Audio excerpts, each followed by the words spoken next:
Good morning. My time says it's 11, so I think it's time to get going. Welcome everyone to this session, and welcome to those who are joining us online. This paper session 9 is on smart sustainable cities, regions and communities. For those of you who weren't in the previous session, my name is Judy Backhouse, and I'm a senior academic fellow at UNU eGov. And the research that I do is actually in smart cities and communities. So I'm very interested to hear what is going on and what people are working on in this area. We have 6 papers and we have 2 hours, so that is going to be an interesting challenge. We have 20 minutes per paper, and I'm sure people are going to want to ask questions. So I'm not going to spend too much time on the introductions, but I would like to try and stick to a tight time schedule. The first paper that we have is on the adoption and use of mobile applications by local governments in Portugal. Gonçalo Pavia Dias. Do come and join us. I will keep you to under 15 minutes. It'd be nice if you could do it shorter than that, but I'll keep you to under 15 minutes just so we got a minute, 5 minutes for a question or two at the end of the session.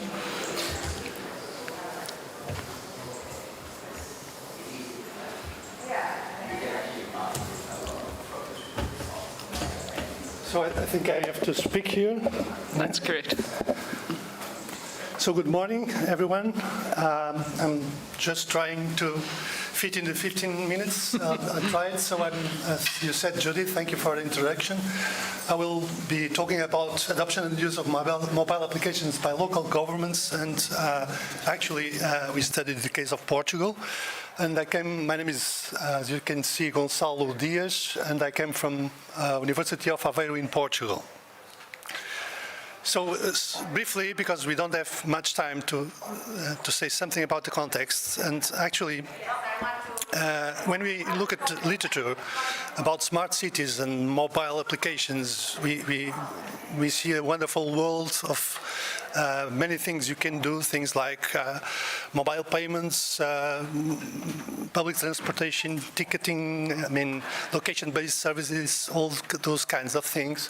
So I think we can say that the relevance of mobile applications and smart technology for local government seems indisputable, but actually there are not many studies about what actually is being done by municipalities. So we tried to tackle this research gap by studying in the field what's really happening.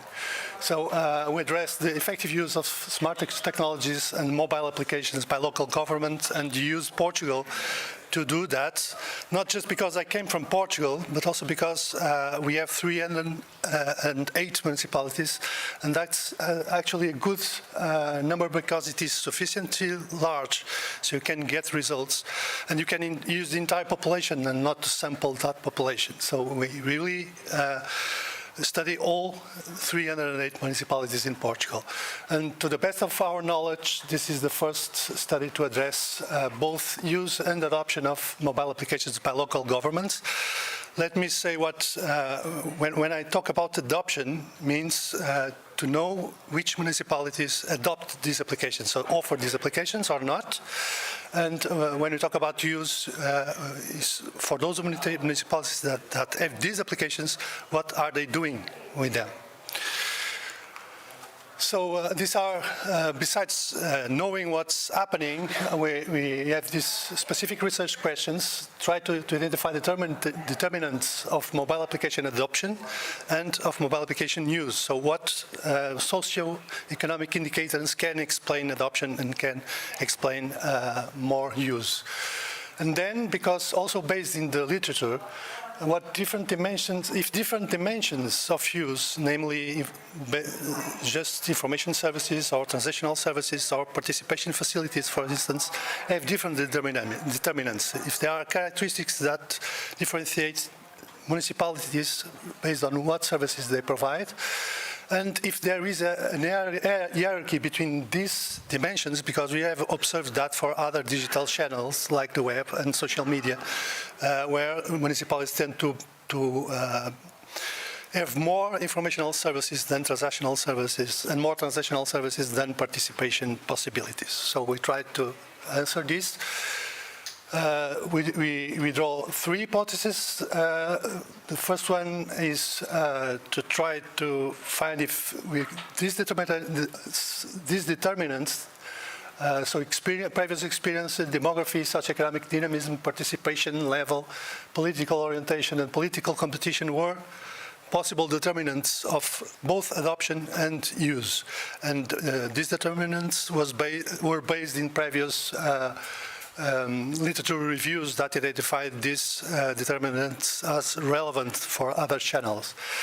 Then also if different determinants contribute to explain the different dimensions of use, and also if there is this hierarchy between these dimensions. So now for the methods.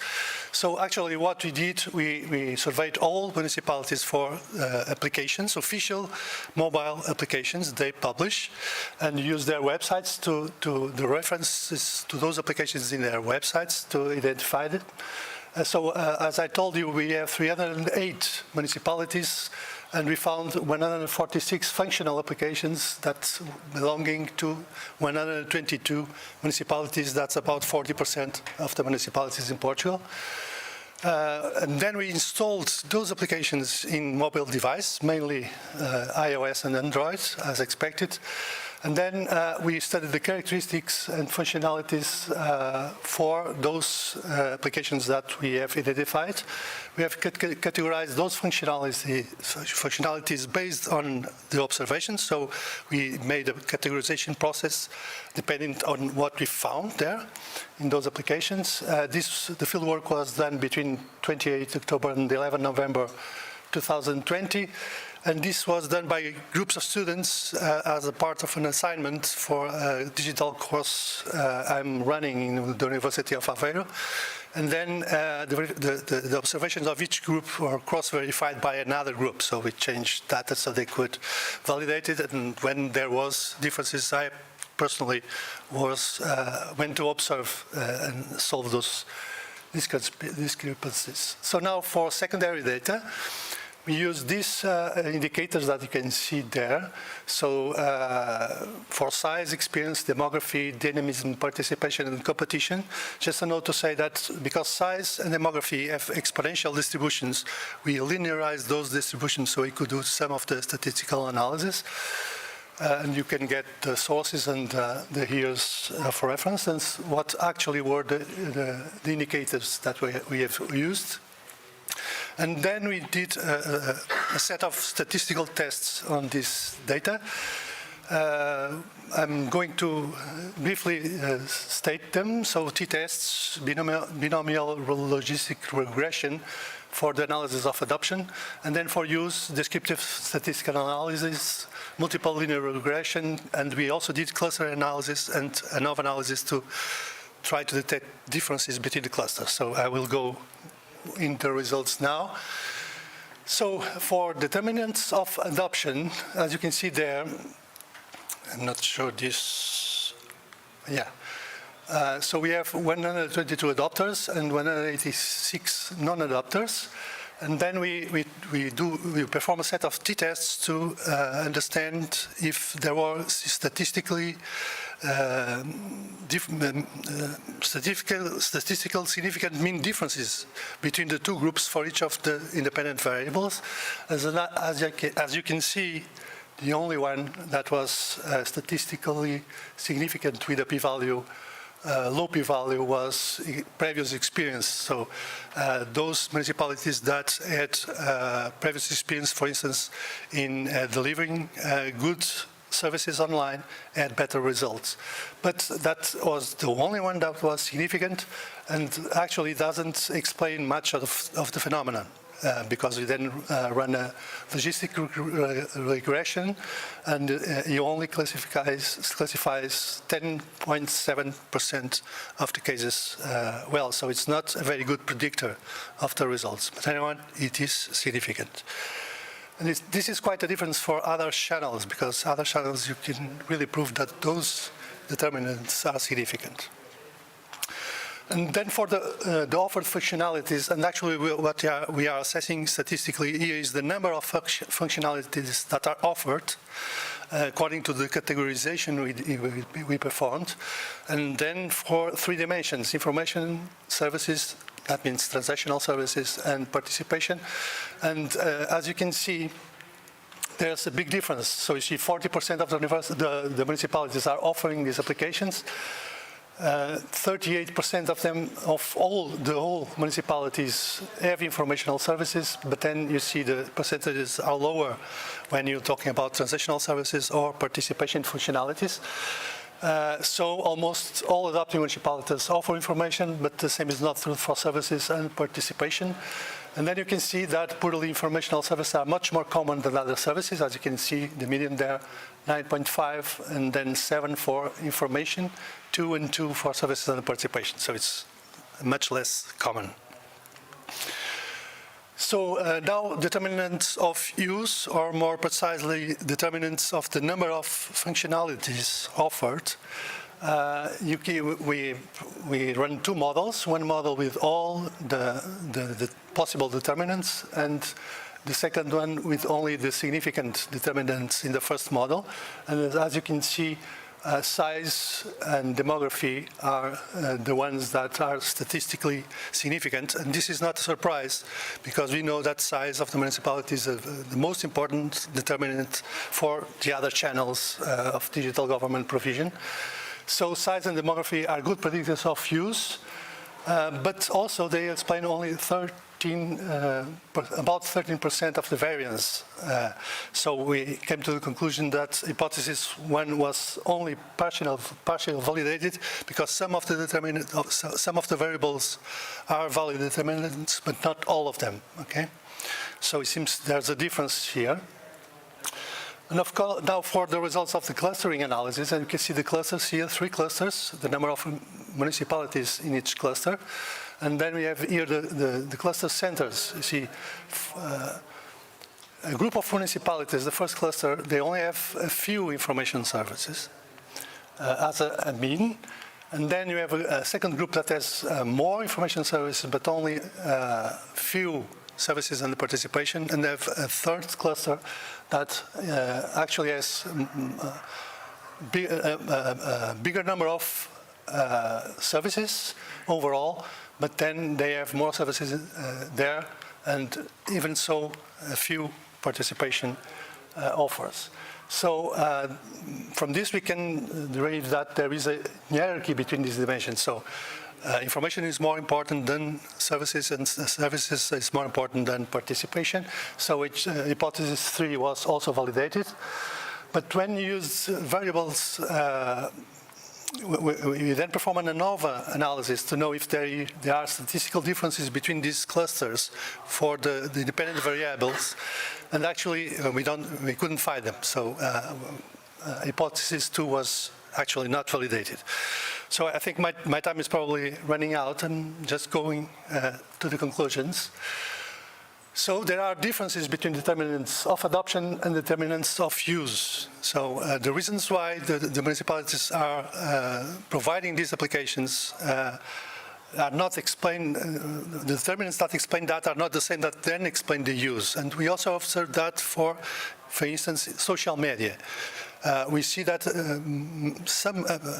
a significant number of municipalities that just offer the applications or just offer the social media accounts, so they can show they have an application or a social media account, but they then don't take much advantage of that, okay?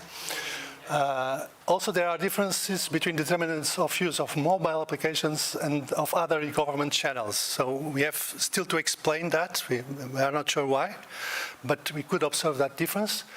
And of course, there is a hierarchy of use between information, services, and participation, and this is consistent with the other channels. We have observed that for the other channels also. And then, although it was not intended by our study, and I did not present the categories here because it was too big. But anyhow, what we observe is that somehow the functionalities that the municipalities are offering through mobile applications tend to replicate those they already offer through other channels. So actually they are not taking advantage of all the possibilities that a mobile device can give you. So it seems that there is somehow a research gap, a gap between the research expectations or theoretical expectations and what you can really observe in practice. And actually I think this is a very good future research topic. So Judy, I hope yeah? Yes. I tried to. So you have my contacts there if you need them, and of course I'm willing to receive your comments and questions, please. Okay, we have 5 minutes for questions. We have 5 minutes for questions. Who would like to yes, go ahead, Tor. Just a curiosity, I think that you identify the apps based on the search that you did on the websites. So you went through the 380 websites and you searched for apps there, if they are announced there. Was that the procedure? Yep. Or did you search on the stores? Actually, we tried both, but then we opted to use the websites because municipalities usually refer their mobile applications through their websites, and we know which official websites are. So it's better because sometimes you can get applications you don't know very well if they are official applications or not. Mm-hmm. So we did use the official websites to get to the applications, so we could be sure that was an official application of the municipality. Good. I really like the work. I already told you yesterday that we are doing also with municipalities some analysis-related apps, different elements. So it's a different study indeed. It will be a complementary study to this one, and I think that you have already identified future research questions very good and that we should explore. Thank you so much. Thank you. Thank you. Any other questions? Okay, I have a question, and I wondered, since you found that what you expected to be determinants were generally not, do you have any ideas about what other determinants there may be? Well, I'm going to speculate. Yes. But actually, we did a study. It's not published yet. It's being revised by a journal. On social media, and okay. We could find a pattern of adoption of social media connected to the elections. Oh, okay. So you can see a peak of adoption when in the same time of elections. So right. That could be a reason okay. But I'm just speculating because we didn't study that for this. Yeah. But from our field experience, it seems that some of these adoptions are related to how you want to appear to the public. So advertising your municipality as a dynamic municipality. And that also explains that hierarchy, because providing informational services is easy. Providing transactional services is more administrative burden. You need systems to do that. You need to be able to manage those systems. And then providing participation facilities have more political burdens. You have to deal with that. So what municipalities are really doing, at least in Portugal, but we also observe that in Latin America for some countries, they are just providing the simpler services. And I believe, but I cannot demonstrate that yet, that much of it is motivated by advertising, how dynamic your municipality is. Yeah, it's interesting. I mean, that's so often an issue with smart cities. It's about how you present yourself, Marian? Exactly. It's about marketing and tourism promotion. We had a similar study, Gonçalo, probably you know, that we did with Antonio Tavares about the determinants for the adoption of social media channels. And it was with this political market framework with the demand side and the supply side, and we had some clues about the motivations behind the adoption of social media by municipalities. So I think we should talk and think about future collaborations to deepen these studies that I think we have common interests, and I think it should be good. Yeah, we do, and I actually referenced your study in this article. So. Good. Network is working. We found interesting clues about the relationship between the adoption, as you were saying, and periods of election. We didn't want to go that way, and even with the political orientation of the mayor, of the executive of the municipality, we found some clues about that. Left-wing municipalities, some differences, but we didn't at that time we didn't want to go there. But maybe it's something that we can explore when we have the opportunity. It would be nice. Actually, I did some study on that, and taking in consideration the terms of the mayors, Yes, and how the change of mayors influences adoption. But we couldn't find any statistical significance for that, at least relevant statistical significance. We could see some patterns, but not enough to demonstrate that it's really a factor. Good, thank you. Thank you very much. Thank you very much. Interesting paper and interesting opportunities for further research. Thank you.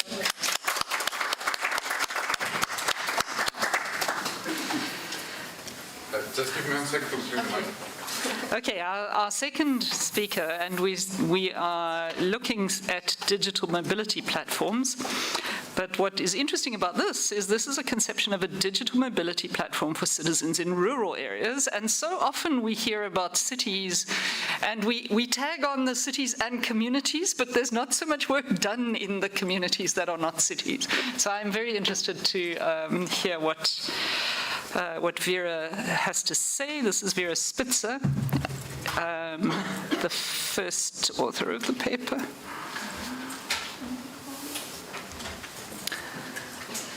Okay, again, I'm going to give you 15 minutes, and then we'll have 5 minutes for questions. Thank you.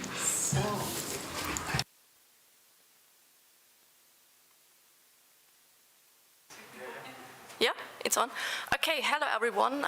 My name is Vera Spitzer, and together with Maria Wimmer, we worked on this research paper, Conception of a Digital Mobility Platform for Citizens in Rural Areas. Yeah, the point of departure is we are working in this project in a rural area. It's located in Cochem-Zell in Germany, and particularly the senior citizens, they want to stay independent and self-determined in old age as long as possible in their home environment. So, and the administrative district of Cochem-Zell, and together with us, the University of Koblenz-Landau, we aim to provide a flexible mobility service that meets the senior user needs. So the project is smart living in rural areas, and the objective is to design and implement a mobility as a service application that intelligently maps first the offers of different mobility service providers like voluntary providers, taxi and public transport, and with the mobility needs of citizens. Especially at the beginning of the project we focused on elderlies, but we opened during the time also for other citizens, because it's also a problem in rural areas for all ages.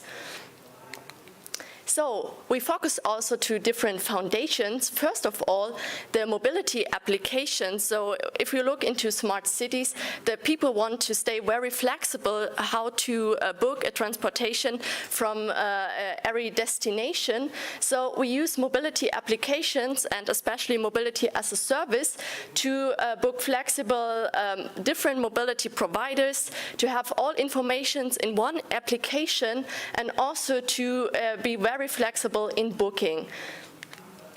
Furthermore, we focused also in the ride-sharing solutions, and if you look into the ride-sharing solutions, we have different offers in research and also in the practical concepts with taxi drivers, so the combining of different taxi solutions, the sharing mobility for commercial options, but we're lacking in options for voluntary offers and also the combination of different mobility provider options.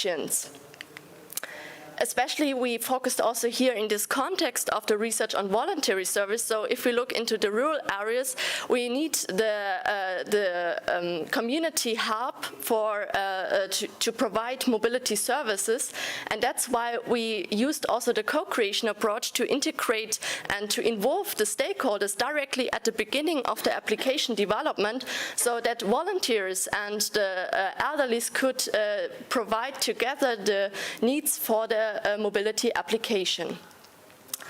So the objective of the research is to conceptualize a mobility service for the SWIA application. So we applied a co-creation approach. It's the second phase of the overall project to involve the citizen in the design phase of the application. So we run several interactive workshops. We started with a workshop in person, but due to the COVID-19 situation, we had to switch into the online sessions with the senior citizens. So we had to teach them also in using Zoom conferences that we could do the workshops, unfortunately. So together with the citizen, we required user requirements and to design the mobility application. These are the questions that we guided the workshops. So first of all, does the scenario correspond to a real process? What adjustments are necessary? Do the individual interactions in the user interface contain all the necessary information to book a ride or to offer a voluntary ride? Are the sequences of interaction logical and understandable? And fourth, does the app include all the functions that users expected? This is the overall approach for the project. So we started with to determine the needs of the senior citizens, and this is something what we already did in a further research paper. So we collected via interviews a lot of user needs to identify what actually the users want to have for such a mobility application. So this was the first part of the co-creation approach. The user needs were also used for the second phase to develop a first set of the development of a virtual platform. So this is the actual phase what we are talking about in this context, and we had several focus group workshops in total with 57 participants from 5 different municipalities from January 2020 to July 2020. So, and we used a scenario technique and also part of clickable mock-ups because it's very useful to use future scenarios in the co-creation approach to explain how the users could work with the mobility application in this context, and also the mock-ups are very flexible, and it's very easy to understand for the users the user interface and how to discuss also on this application. The other steps, so the third and the fourth one, the third one is something what we started last month. So we are back in person with the users together. We start piloting the application, and also the next steps are to evaluate the results, because the project will end at the next year of the end of March. So this is some of our scenarios, what we used in this context. We developed several scenarios in this context, so some scenarios with daily concerns of citizens, so they just want to go for a grocery shop, for doctors or something else. And here you can see the interaction. For example, a person wants to go from hospital to their home environment, and they have several interactions with the application, and for users it's much easier to understand at which steps they need to interact with the application. here I would like to present also a set of mockups that we used. These are actually the initial mockups what we developed after the first phase and the user needs the gathering from the interviews. And we started, for example, with the login screen, a very simple one, for example, that they could log in with Google, Facebook, a citizen portal, the payment options, the search functionality from a starting point to the ending point, and also the mobility providers, they offered some drives in a certain context. So now I'd like to move to the results, what we gathered during the workshops. First of all, we gathered some general requirements for the application. So the users recommended to integrate a responsive design into the application due to the users use different devices and they want also to have the adoption in the application. Furthermore, they want to have the message functionality not just after the booking of a drive. They want to message maybe or write some drivers before to ask them some questions. So it's very important that we can open this option as well. Also, the users want to not just want to book search for rides. They also want to ask for rides. So they ask for a certain situation so that the drivers can see, okay, there is a person who needs a drive, and they can offer maybe also a ride. Furthermore, we received some recommendations about the payment options. So at the beginning, as you can see here in the mockups, what we used, we had just cash or PayPal and credit debit card. And here the users claimed about it, okay, they want to have two different options, credit and debit card. And also the information should be not saved in the application. So especially for CVC information, they should be asked after every use of the booking. And we gathered also some recommendation for the search for mobility providers, and here the users wish to have a scroll functionality. If you look, for example, in a certain destination for hotels, then they just want to have many options they can choose about, so it's not necessary to enter the whole text of a hotel or something.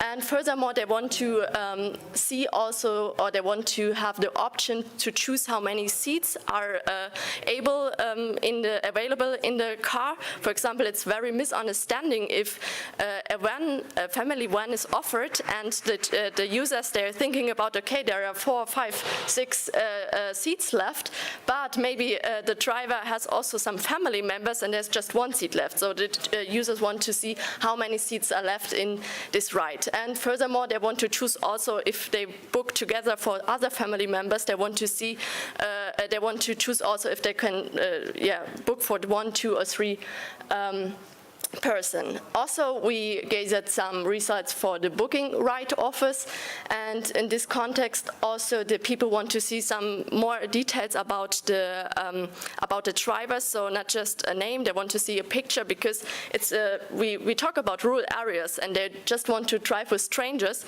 If they see some more information, like for example a picture, they want to see some more information about the car, but we have to consider also the GDPR. We cannot publish the telephone number, we cannot publish the vehicle number. So they want to see maybe, for example, what is the color of the car, what is the brand of the car, so that they get some feeling about this person. And also about the rating, and here the senior citizen especially, they wish just a star rating, and they're not really happy about the gamification part, what we also integrated. This is something what more the younger generation prefers. For example, here that you can collect some points if you had a successful drive, or for example that you can see how many CO2 you reduced after a drive in a sharing mobility. So now I'd like to move to some further aspects that we have to resolve along the implementation. So there were some expectations management. We have to find the balance between timing of the co-creation approach. As you see, it's very time-consuming. You want to satisfy the users with all their wishes in all phases along the workshops, but as well you want to launch the app for use. So you have to find a balance. What actually functionalities can we implement, and what functionalities do we have to save for a later implementation? Also, the ride-sharing offers should include stopovers. So it's a very easy one. You look for a destination, you have the starting point, you have the ending point, but the users are wishing also to find some stopover so they could use the mobility offer in the middle of a destination. There are also the data security of sensitive user data. So, for example, here it's again about the GDPR. We have to consider that we cannot, so the person cannot ask like, okay, I want to have a wheelchair, I need a wheelchair. This is something what the drivers has to offer. Okay, have space for wheelchair, it's not a problem. And finally, there's also a controversy between the voluntary offer versus rating. As I already said, the seniors are not really, not happy about all these gamification parts and rating parts, but especially the function of just collecting points, it's very critical scene, because this is on a voluntary base, and the voluntaries, they say, okay, we offer these rights on a voluntary base, and if we receive some bad results, if we receive some bad comments and bad points, we will not offer any more voluntary drives. So let's move to the conclusions. We have also some challenges, and we had challenges in this research. So we had to move from the face-to-face workshops to the digital channels, and we had especially non-technical minded users, so at least not all seniors were able to participate in the digital workshops. We tried with some videos also to collect them back into our co-creation approach, but it's not very easy. But at least with training and Zoom conferences, many people were able to participate in the workshops. It's also the app should be kept as simple as possible. So it's always we have to find a balance with the ideas of the users and the developer, because developers always have great ideas to implement an application. But this is something also what we have to do in a further development. And also, for example, we had we have to integrate the public transportation or the taxi rides, and here it involves some new liabilities. So this is something what we have to consider also in future. Yeah, some outlook. The use of scenario technique and mockups for user participation perceived positive by users. So after some workshops around, we collected also user feedback to see if the co-creation approach works and the users are satisfied. Also, further research is needed to address all these challenges what we collected in this context, and also to evaluate at all the co-creation approach at the end of the project. So thank you for your attention. I'm looking forward to your questions, and if you need some further information, you can contact us also to the project context.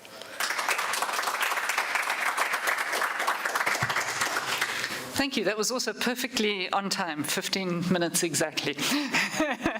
So we've got 5 minutes for questions. Any questions?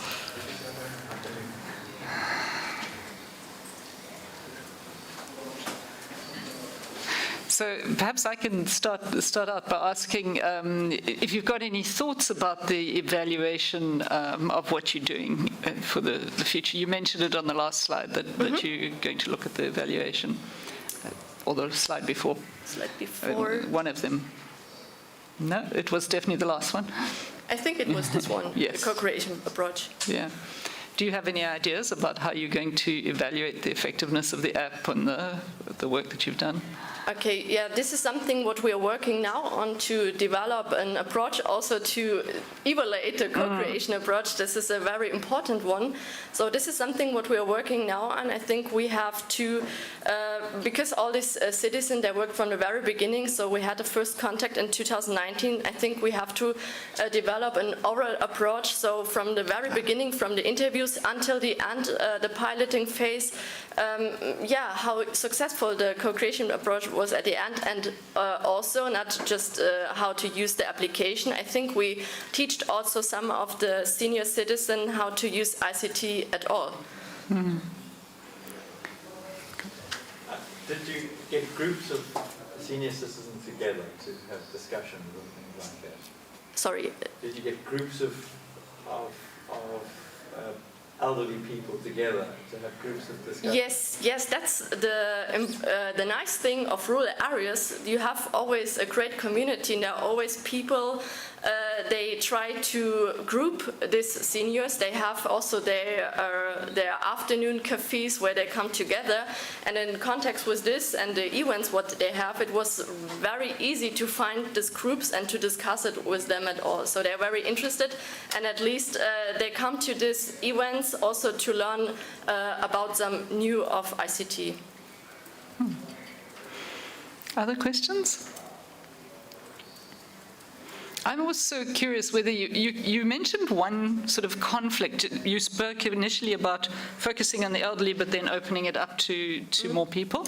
And you mentioned the conflict between older people not being interested in gamification and perhaps something that younger people expect in apps, which is something I so identify with. Anything that comes with gamification, I just close it and ignore it. Can't stand it.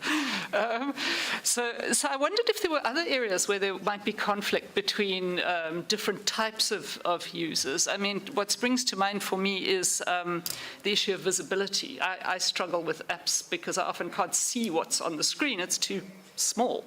And I wondered if there were other challenges that you found between designing for older people and designing for other people. Okay, so that what you mentioned, this is actually also a problem. So we had for this project also a set of tablets, what we used for the project to give them, the senior citizens, especially those, they have no devices at all. And it was very interesting after this piloting now, after this several workshops what we had in person last month, we saw the first time the users working with the application with their own devices and also with our own devices. And for us as younger people, it's very easy to work on such an application. But then when we sit next to the seniors, we saw actually the problems of, yeah, it's too small written, it's not really user-friendly and something else. So this is something what you can gaze at just if you work together with these groups. As a developer, you always think, okay, this is a great functionality. Good, thank you very much. Much appreciated. Third up. So, when we're trying to develop smart and sustainable cities, we know that we're likely to come up with different drivers and barriers to this. So what we're going to hear now from Luisa de Azambuja is a paper on the drivers and barriers for the development of smart, sustainable cities, a systematic literature review. I love review papers. I think they're the best kind of research because there's so much individual stuff that gets done, but being able to look across a field is very, very helpful. So I'm really looking forward to hearing what came out of this research. So I was going to say this after two more practical presentation, my presentation doesn't have any empirical data, but it's a review paper, but it's super related to the previous presentations as well. Okay, so, yeah, perfect. Okay, so yeah, this is the paper I'm going to present. So drivers and barriers for the development of smart, sustainable cities. I'm not going to into my background, but just, so I'm Luisa, I'm originally from Brazil, but I'm doing a PhD at Caltech University in Estonia. Here's the agenda. So I'm going to talk a little bit about the intro, background, the framework I used, the method for the systematic literature review, then the results, and the conclusions. So, okay, the introduction, we already know about the problems of urbanization and the sustainability challenges. Then the development of ICT and new models like smart cities, sustainable cities, and so on. So smart cities are usually more related to the use of ICTs to connect and integrate a service. And there is an existing criticism in the technocentric focus and the lack of environmental approaches for smart cities. And then we have the sustainable cities, which are more focused in urban sustainability, but they still lack of the use of data and the informational landscape. So if we connect both, we have the smart sustainable cities. So actually we add the sustainable word in between to try to connect both. So as you can see here, so sustainable cities and smart cities, and in the middle we have smart sustainable cities. And this definition was presented on Monday in one of the workshops, the definition of the International Telecommunication Union.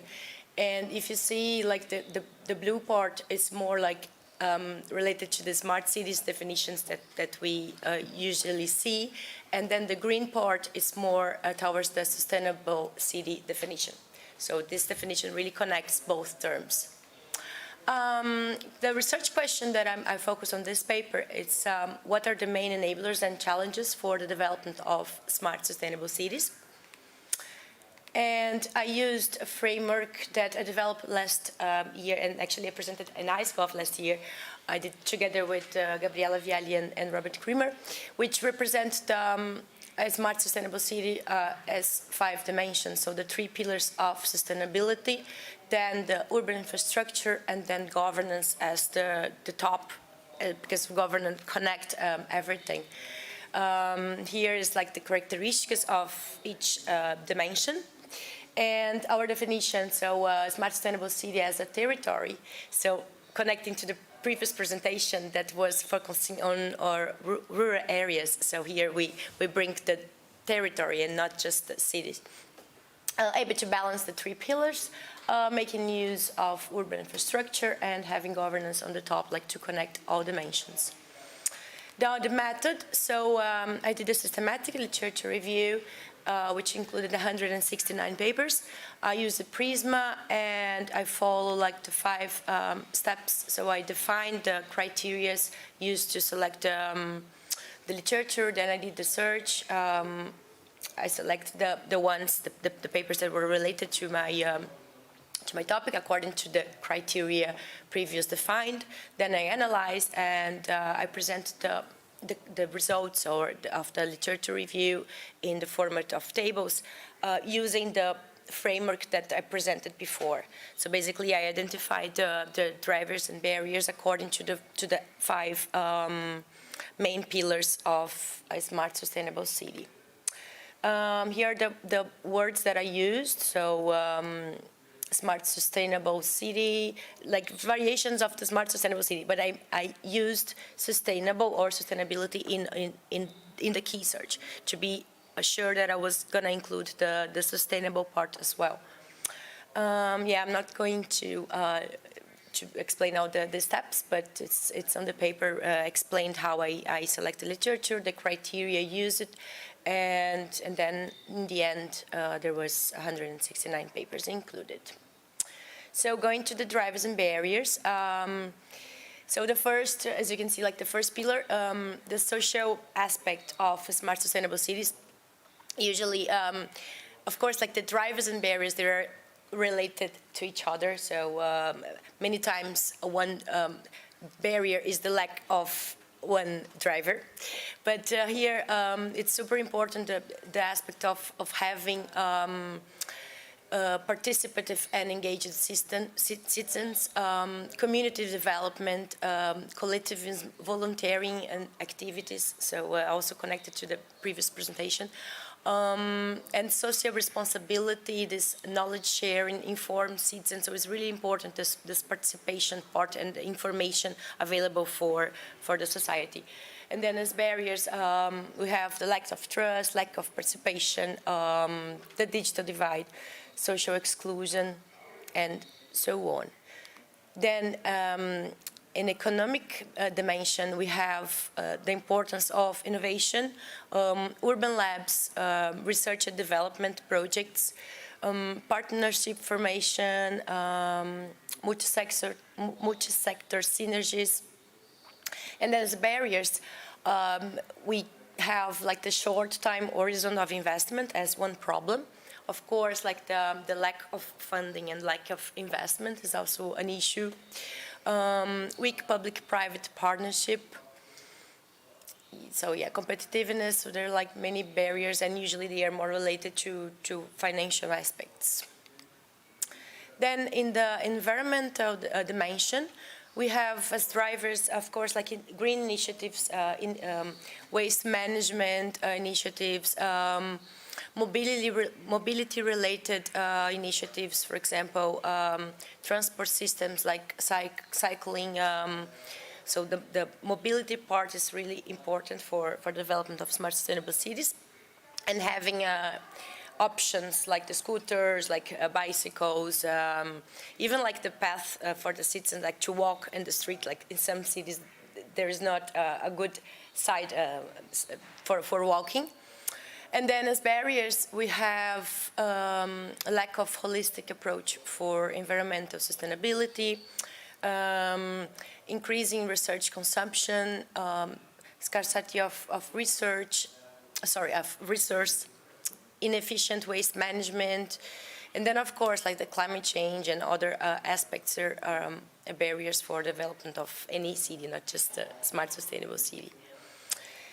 Then, in the urban infrastructure dimension, so which is the base of our smart, sustainable cities, we have as drivers, of course, like the physical infrastructure integration, also interoperability, integrated ICT, data analytic capacity, the use of security verification tools and systems.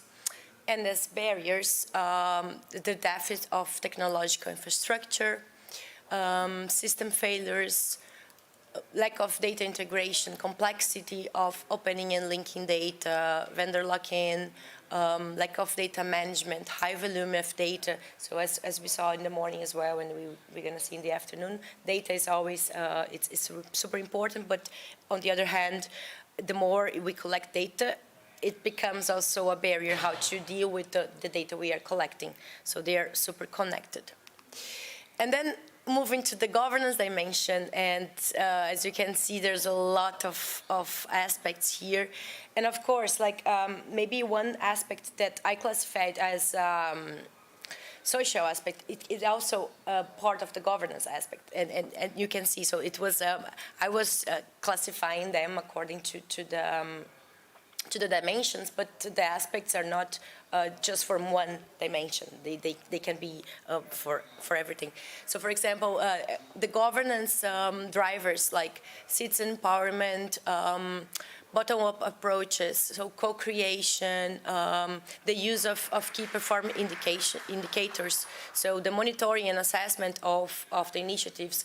So for example, as Judy asked about the evaluation of the previous of the previous presentation, like how they are going to evaluate the co-creation. So it's super important to evaluate to see if it worked, to learn with what you did, and then to be able to improve.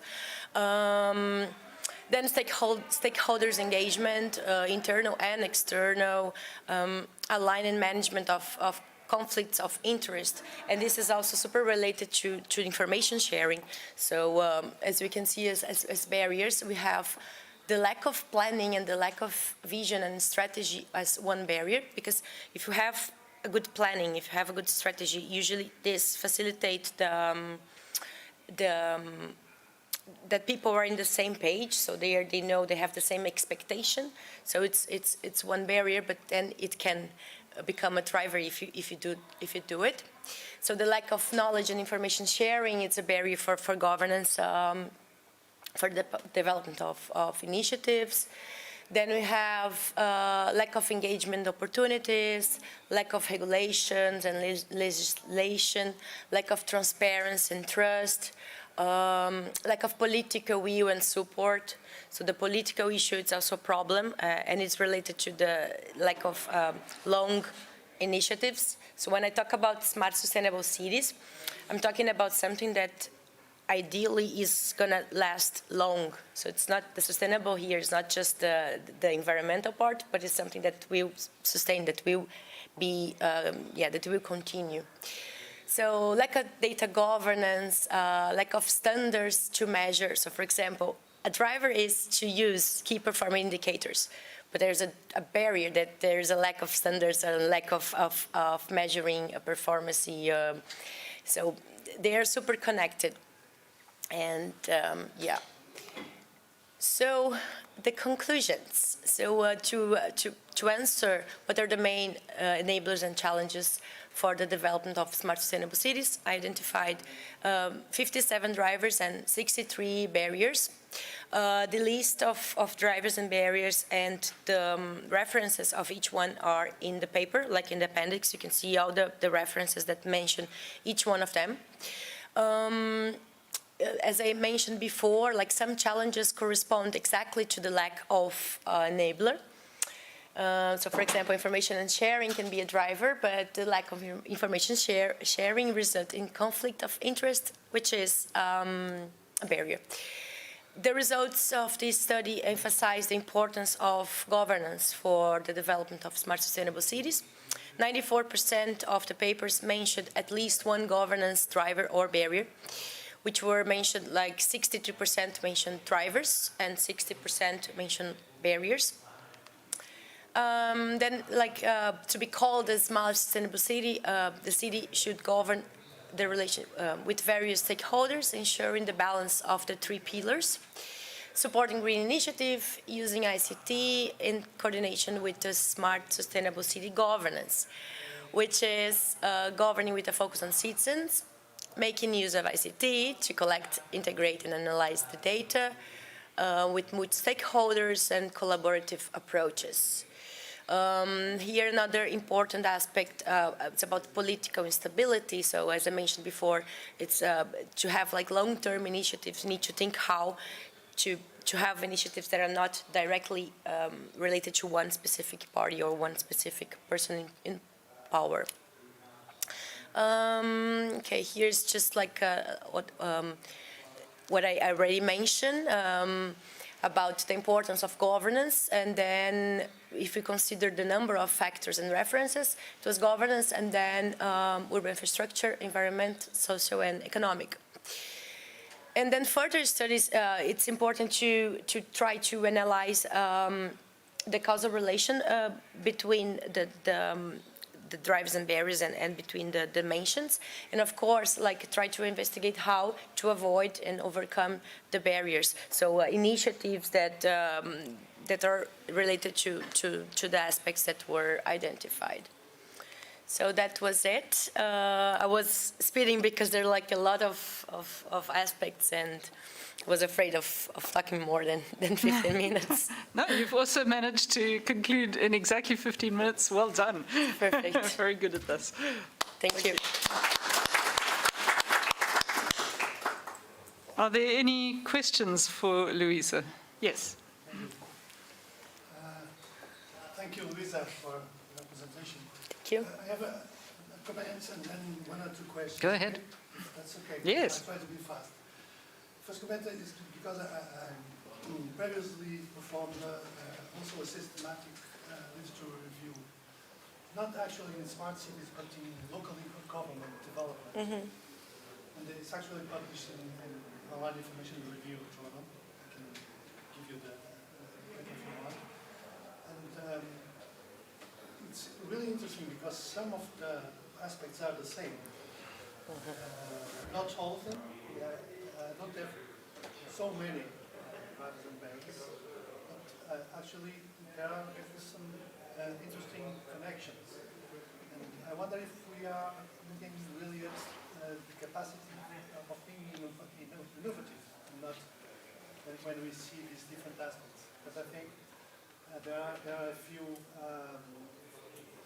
bases for being able to innovate, and maybe those are appearing in different studies. That's just a question, a comment. And then a question is, you have a lot of drivers and barriers, so it's not easy to cope so many. Do you have did you made any attempt to try to sort them in order of importance? And a related question, the studies you use for your systematic literature review, were they primary studies based on empirical knowledge, or not only those? That could, yes. Okay, so thank you for your comments and for your questions. So in terms of the selection, it was not just empirical papers. So this could be something also, like if I focus on papers like the practical ones with the primary empirical data, maybe I could come with less barriers and drivers. And sorry, what was the other question was about? If I was planning like to sort them, yeah. So that's a possibility of further study. I didn't have the chance to do this yet. But also when I was working and reading again and doing the presentation, I already realized that some of them, like, for example, I think I have like climate change, but climate change is something that I don't know if it's really like, it's a barrier, of course, but it's like for everything and for everybody, and not just for smart sustainable cities. So I think it's a good idea to do like a workshop or something like with experts, or like try to sort or try to prioritize or try to combine them, and then maybe we will have less items that will be easier to address or to focus on. So thank you very much for your question. I hope I answered, or. Yeah, I have a question from Maria Wimmer from Germany. Okay, whoa. She asking, do you plan to also conduct empirical research to evaluate the drivers and barriers with the academic practitioner community, as this research is focused on literature review? Perfect. I am now exactly in the middle of my PhD. So yes, I just finished the second year. I have 2 years to go, and this is definitely one of the aspects that I have in mind. So yeah, I'm working with Gabriela Viale Pereira in the next steps, and other my supervisors. So we are thinking about doing that for sure. We don't have the plan yet, but we have this in mind. Yes, it's planned. Thank you.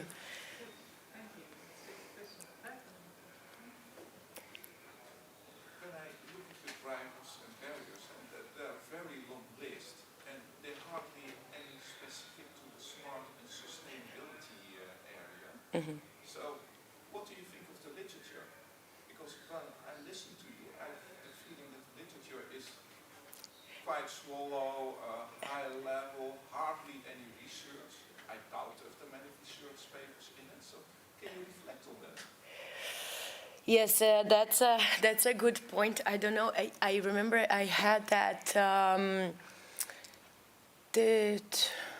So like yeah, this study confirms that smart sustainable city is not a research field itself, but a concept that connects different disciplines. I think this kind of summarizes what you were saying, that it's a lot of things that could be applied also to, okay, let's see, drivers and barriers for the implementation of e-governance service or other aspects. So that's a good thing to keep in mind. I mean, the literature have many. Yes, I don't know how to answer actually. I think I'm a bit more critical even, because I understand that disciplines are coming together. What I'm saying is that it's not really literature. That's hardly any science what you review. So I would recommend that you do, I don't know if you could do a next step, also to evaluate the quality of the papers. Research methods used and those kinds of things. Yeah? But you have certain you can evaluate the quality of the papers also. And I doubt if this will be very high quality. There's the opportunity for your PhD research, of course. Okay, thank you, Marian. Thank you very much for your comment. So, I mean, just to follow on from that, the question that I was going to ask you was to tell us a bit more about your exclusion criteria for papers. And I think it relates to this, is how do you decide which of those papers are worth including in your review? You didn't have any detail on your exclusion criteria. Did you include quality in that at all? I try to, I checked the method of it, but I didn't go into like in detail. I mean, I checked it, and actually I have, but yeah, maybe this could be a limitation of my study. I'm going to end the discussion there because we've got 3 more presentations to get through. Thank you very much. Thank you. Right, our next presentation is one that I'm quite keen to see the results of. It's a video, yes, I'm about to say that. So this was going to be a presentation, and I was quite interested to see it because a colleague of mine is one of the authors. And this paper is on gendering the smart cities, addressing gender inequalities in urban spaces. The authors, 2 of them were planning to come to the conference and at the last minute had to change their plans. So sadly, they've sent us a video instead. I'm assuming that Shavera is going to be presenting. I'm not sure if that is the case. Looks like her, I think. But what I thought I would do with the videos is, I don't know if they were given a specific time limit for the videos. It's 13 minutes. Okay, that sounds good. Because I thought what we should do is at least have a little discussion section afterwards. Even if we can't ask the authors directly questions, perhaps we can share our own reflections on what they're presenting in between. Off you go. Right. One sec. Ακούγεται. Ναι. Όχι, δεν ακούγεται. Παίρνουμε. So one of the challenges of smart cities that has actually come out of the literature is that smart cities do not support gender equality, and very often smart cities worsen gender equality. So when we're talking about whether smart cities are sustainable, one of the sustainable development goals is to address gender inequality. And so there is a question in my mind as to whether smart cities can be sustainable or whether they work against sustainability goals. So that's why I'm interested in this paper. We ready? Yeah, we're ready. Off we go. So, hello everyone. My name is Javiera Macaya. I am PhD candidate at FGV Sao Paulo Business School, and today I will present a paper related to my thesis project that was written with my supervisors, Professor Somaya and Maria Alexandra. The title of the paper is Gender in the Smart Cities, Addressing Gender Inequalities in Urban Spaces. So, smart cities have been increasingly discussed by academia, international organizations, and practitioners. One of their goals is inclusiveness, which, if it's not addressed, may exacerbate existing inequalities or even create new forms of exclusion. However, discussions on smart cities have not addressed the exclusion linked to gender issues, neglecting the debate on gender inequality and exclusion. Bringing this debate to smart cities is important to design a city that considers the diversity of experiences in urban spaces and that is not only based on a male or androcentric perspective. Although the title of the paper, it is important to notice that smart cities are already gendered, but only based on this androcentric view. Gender approaches, which can be understood as tools or frameworks, are already discussed in urbanism and urban planning fields, but these approaches are almost absent in the debate of smart cities. The research question that guided this paper was why gender should be considered when studying and designing smart cities. So, moving to the background, it is well known that there is a lack of consensus of the definition and objectives of smart cities, since it is crossed by different interpretations and visions, susceptible to the contextual issues of different parts of the world. Citizens are the ones who most observe and use the city. Therefore, people-centered approaches for smart cities stand out. In those approaches, participation and stakeholder engagement at different levels of government are key to include a diverse perspective into smart city projects. Besides the challenge of participation, inclusion is another aspect that is posed for smart cities that, together with diversity, are elements for sustainability and innovation. In that context, it is important to notice that gender inequalities affect women and men's lives in diverse ways, as women and men experience different and unequal situations in cities. Gender-blind policies are related to disregarding the complexity of power relations present in society. They are based on a discourse about a universal we, hiding injustice present in the city, in mobility, access to housing, violence, even research is conducted, and so on. In this sense, gender-sensitive policies are linked to different areas such as poverty reduction, economic growth, disaster management and mitigation, housing, and other related issues to urban planning. And the discussion presented in this paper is based on a systematic and integrative literature reviews conducted from December 2019 to June 2020 and August to September 2020, respectively. The database used were Web of Science, EBSCOhost, Scopus, Cielo, Association for Information System Library, and the Basket of Fate of IS, and the UN Women and UN Habitat for the integrative review. After applying 7 X6 filter steps, 56 articles from the systematic and 32 documents from integrative review were read. Atlas Data software was used to analyze the articles and documents reviewed. So, although the discussion of smart cities is complex, since it involves socio-economic, technological aspects, research that consider addressing gender inequalities remains scarce. Based on the papers and documents reviewed, considering gender issues when studying and designing smart cities is imperative to promote urban spaces. Additionally, the review brings that gender-blind smart cities may exacerbate inequalities. Then, gender-sensitive policies are means to consider gender since the beginning of decision-making. Lastly, intersectionality is presented as an approach to gender in smart cities. We will explore then these three aspects.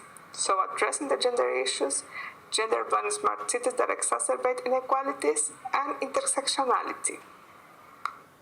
Firstly, inclusion is an important aspect of smart cities. Those cities should become safer and more livable spaces, responding quickly to new urban challenges, developing strategies that include people.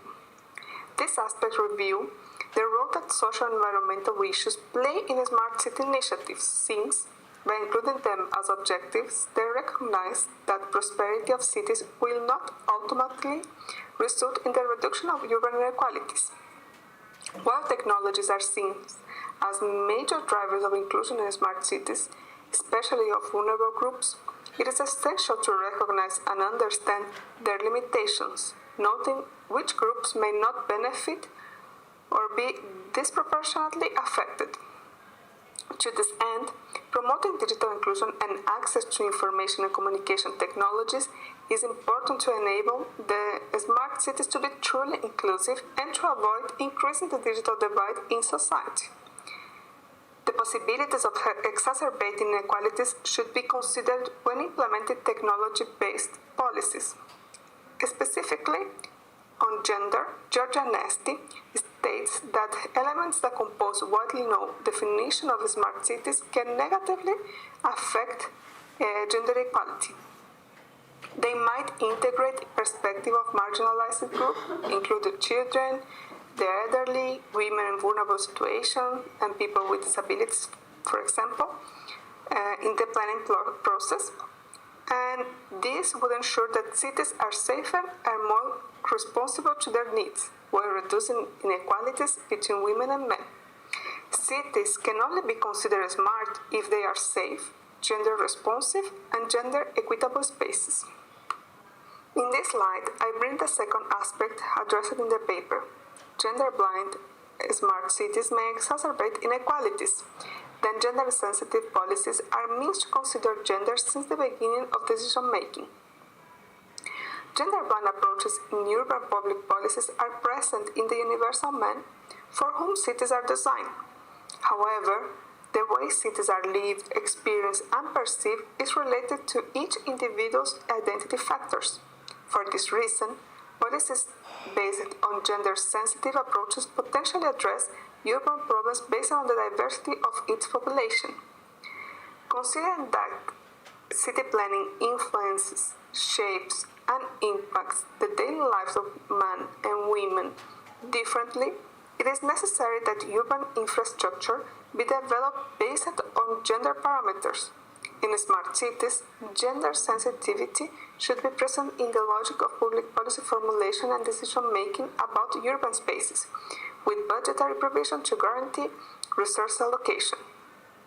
Considering gender and racialized spaces, it is relevant to understand what it means to live, occupy, and move around the city for women and people with non-conforming gender identities, challenging stereotypes and biases present in various discourses. Nevertheless, this discussion is mainly focused on physical infrastructure, disregarding the impacts of gender blindness in digital infrastructure critical in smart cities. For instance, we can mention the gender inequalities in access to ICT. So, for example, due to digital inequalities, women are prevented from benefiting from the use of technologies and the public online services. These inequalities can have implications, for example, in the data that are generated from the use of those technologies. Consequently, women and other digitally excluded groups will not be represented in those databases that are used to inform decision-making processes, and therefore, potentially, they will not be represented in the policies based on that data. Lastly, a possible way forward to include social factors as gender and race in decision-making is the intersectionality approach. Highlighted by documents from the Integrative Literature Review, these are various forms of inequality which shapes women's experience of vulnerability and discrimination. It is therefore necessary to understand that women's experiences are not universal, being shaped by the intersection of characteristics that portray a diverse population. Being female, after all, is not synonymous with being poor. It is the intersection of gender with other forms of discrimination that pushes women and girls from poor and marginalized groups behind. Contemplating the diversity of views and identities collaborates with understanding about the barriers of opportunities that a city can offer. Although the interesting role of intersectionality approach in the design and implementation of urban spaces, it has not been discussed in the scope of smart city initiatives.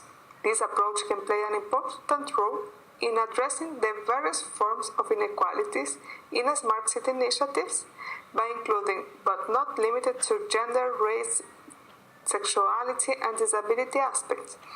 Since smart cities aim at being inclusive and a path for sustainable development, intersectionality is a tool for achieving those objectives.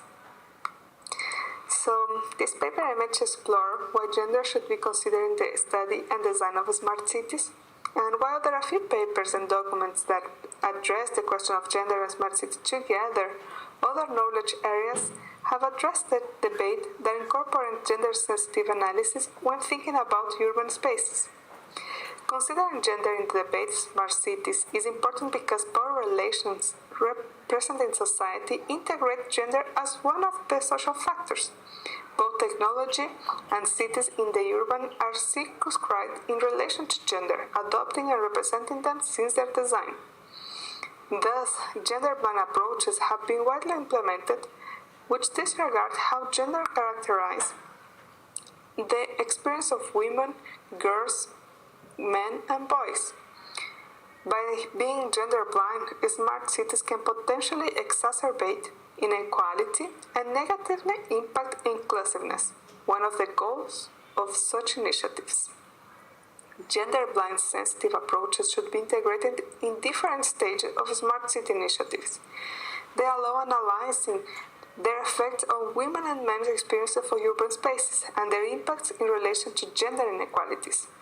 It is also urgent to consider other aspects and factors of inequality that can generate biases beyond gender issues. Given the progress of other knowledge areas, including social factors, studies on smart cities should move in this direction as well. Future studies can advance both the theoretical development by including gender as a component of smart cities and the empirical debate by analyzing whether gender and other social factors should integrate the design, implementation, and monitoring of the smart city initiatives. In the following slide, I will present the reference mentioned in this presentation.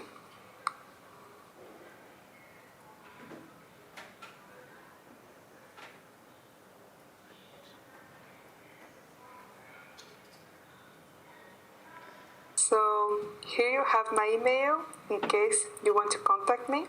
And thank you for your attention and stay safe.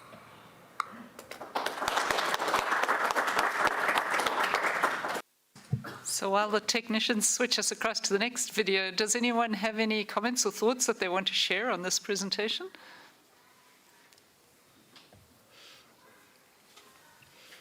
So from my side, this is something that interests me. One of the studies that a student of mine did in Johannesburg was around the city's provision of free public Wi-Fi to people in Johannesburg. And the objective was to make access to the internet available in a context where many people don't have access to the internet. And so what they did was they set up free public Wi-Fi in the libraries around the city. And my student went in to examine what people in the libraries were doing with free public Wi-Fi, and found that overwhelmingly the people in the libraries using the internet were male. And the women just weren't there. And so did a little bit of asking around, and women didn't feel safe going to libraries, particularly if they were carrying a device. Because if you're going to use the internet, the assumption is you might be carrying a device. And so it turned out to be quite an exclusionary practice. While it provided internet access, it was mostly for men and boys. It wasn't for girls and women.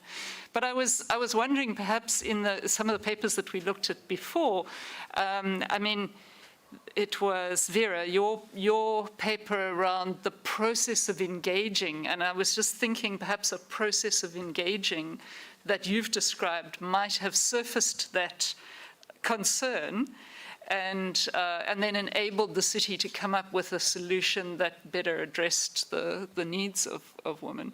So I think that was the one thing. And then Louise's, your paper, when it comes to evaluating those papers, I'd be really interested to know how many of them actually considered gender in what they were looking at. You know, to what extent are they just gender blind, and to what extent were they actually thinking about gender at all? Yes. Also, I'd like to stress that smartness improves equality. Like from the perspective of where I was in Saudi Arabia, for example, women were not allowed to, like by culture, we can say, to ride the taxis, Right. Danger or something. So when Uber came and the ride-sharing apps came, they provided more safety for the riders at the city. So they were feeling more safe to use the smart apps to move around the city. To move around. So That's interesting. I think it could be a nice case study to look at the use of smartness, how it improves equality as well. Okay, how it has actually worked for gender equality as well as against. Interesting. Good, I think we're ready with our next presentation, and this paper is, again, looking at that thorny question of what exactly is a smart city. The concept of smart cities, and this one looks at understandings and expectations by practitioners, and this results from a qualitative study in a German city.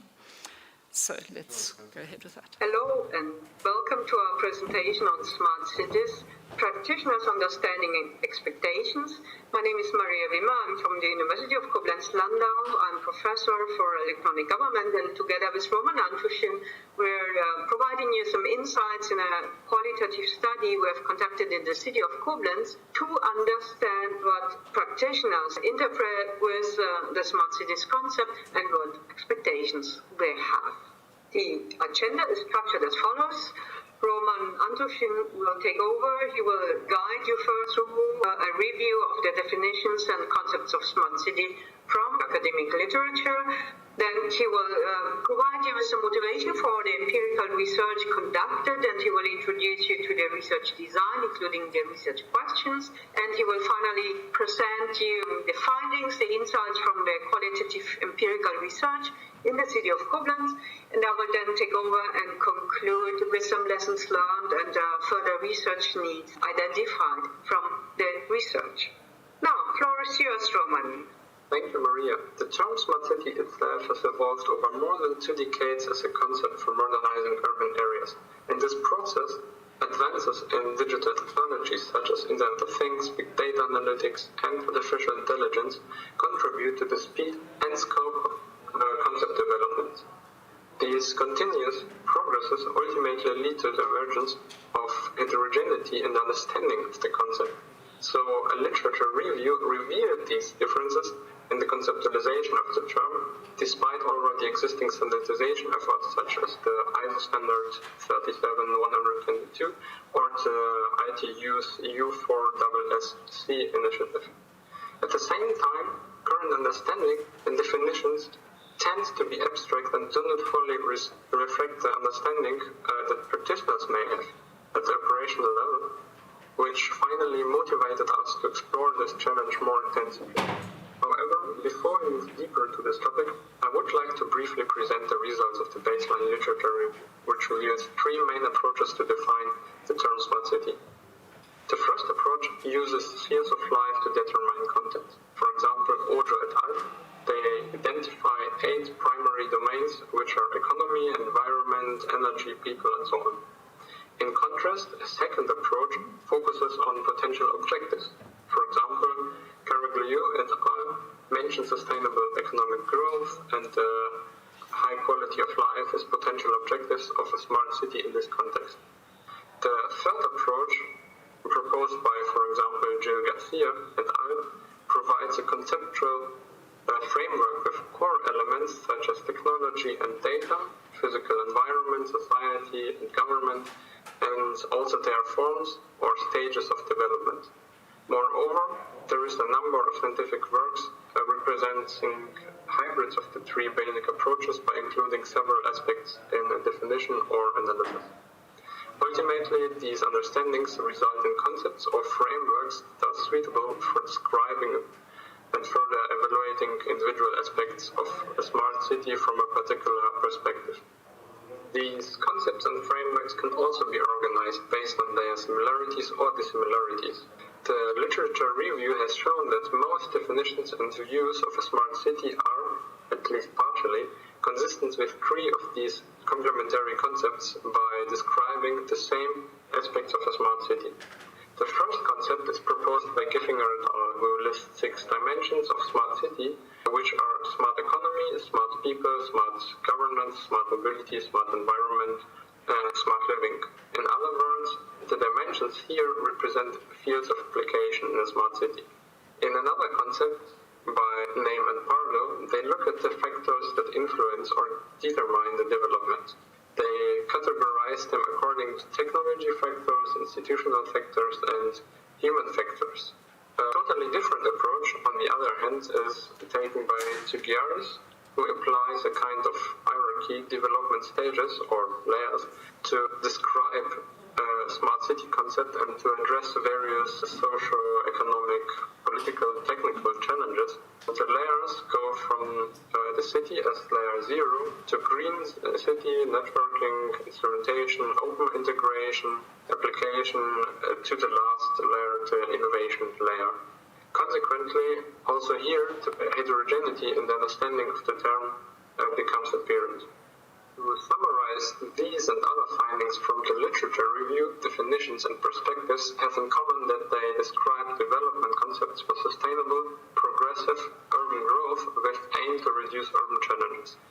Disruptive technologies such as AI, big data, and IoT are employed to automate and improve existing activities in application fields and to enable new smart application fields such as smart disaster management planning or smart healthcare, just to name some examples. Different, mostly organizational innovations, such as citizen participation in the urban development process, are also part of smart city concepts. Thereby, potential objectives to be achieved may also vary. This implies that government policies should not be considered separately from smart city implementations, as these can also be part of smart city transformation process. This is because they affect the realization by setting goals at a higher level and at the same time steering the conditions of the implementation process. However, the literature review demonstrates that the term smart city is not uniformly and finally defined. Since the practitioner's imagination tends to be strongly influenced by the scope of smart city government and governance, the heterogeneity of definitions in the literature can challenge strategic decision makers and relevant stakeholders at city level. Consequently, this can lead to different expectations of these actors. To investigate this understanding of stakeholders from practice, part of the work is based on an empirical study in the city of Koblenz. Starting point for the empirical study is the aim of the city of Koblenz to develop a smart city strategy. With around 113,000 inhabitants, Koblenz belongs to the so-called large German cities, located in the north of Rhineland-Palatinate at the intersection of the rivers Rhine and Mosel, which causes topographical restrictions in terms of supply and transport infrastructure. From an administrative perspective, Koblenz is divided into 30 city districts and 8 local districts and has to aim to overcome pressing socio-economic political challenges of the city and to generate further positive effects on urban development. Therefore, the city of Koblenz does not yet have many advanced smart city projects, and another challenge is that it currently lacks a unique vision and unique understanding with regard to smart city. Additionally, the diversity of definitions in literature, as discussed before, leads to ambiguities among the city's practitioners as to what belongs to a smart city and what goals they can target. Thus, focused expectations management is necessary to streamline the visions and ideas of a smart city. So, to support the development of a smart city strategy, an empirical investigation is conducted to find out the understanding expectations that local practitioners have. To do so, 2 research questions guide the study. First is what the practitioners' perceptions and expectations of a smart cities are. The second one is how do practitioners' perceptions and expectations differ from the understanding in academic literature by focusing the academic practitioner gap. To achieve these goals, a systematic literature review guided by Webster and Watson is conducted to summarize the scientific foundations of the smart city concept from academic literature. It provides the foundation for designing a semi-structured interview protocol with a following structure. Based on the objectives pursued, a qualitative structure of the interview with 9 open questions is chosen, which are supplemented with situational follow-up questions as needed. Starting with the understanding and vision experts may have of a smart city, further questions regarding the challenges among implementing smart cities were asked. Also, the underlying origin of such challenges and their priorities needs to be investigated to understand the objectives that shall be achieved with an implementation of a smart city. As this is also specific application context, asking about basic responsibilities and required competencies is also part of the interview. The results, finally, of the empirical analysis are synthesized using a qualitative content analysis approach by Meyring with deductive and inductive steps. Finally, findings from the literature analysis and empirical research are discussed, deriving recommendations for establishing establishing a coherent understanding and expectations management along smart city strategy formulation and initiative management. Which results were achieved in the empirical study, I would like to describe in the following. A total of 25 expert interviews are conducted. The experts interviewed include the main group of experts directly or indirectly involved in the urban development process. The interviews were conducted in summer 2020 in person and due to the COVID-19 pandemic, partly via an online video conferencing system. In both cases, all recorded dialogues are transcribed and pre-processed according to the qualitative coding rules of Dreising and Pehl. And as indicated before, the coding of the transcripts is analyzed qualitatively and quantitatively according to the content analysis approach by Myrick. As a result, nearly 2,000 independent content-related response units are identified from all 25 interviews. Later, these response units are categorized in 3 iterations so that several levels of evaluation are possible. However, not all the findings described in the paper can be presented in detail now, but I would like to briefly describe the most important findings. For example, we can see in the figure the different understanding that the 25 interviews evaluate with a smart city. In total, 36 aspects are spotted here. 17 interviews argue the use of innovative information and communication technologies, regardless of the application fields, as core objectives of a smart city. In turn, 13 interviews associate the pursuit of environmental and sustainability issues with the term of the smart city. Complementary to this is the improvement of public transportation and mobility, which is mentioned by 10 respondents.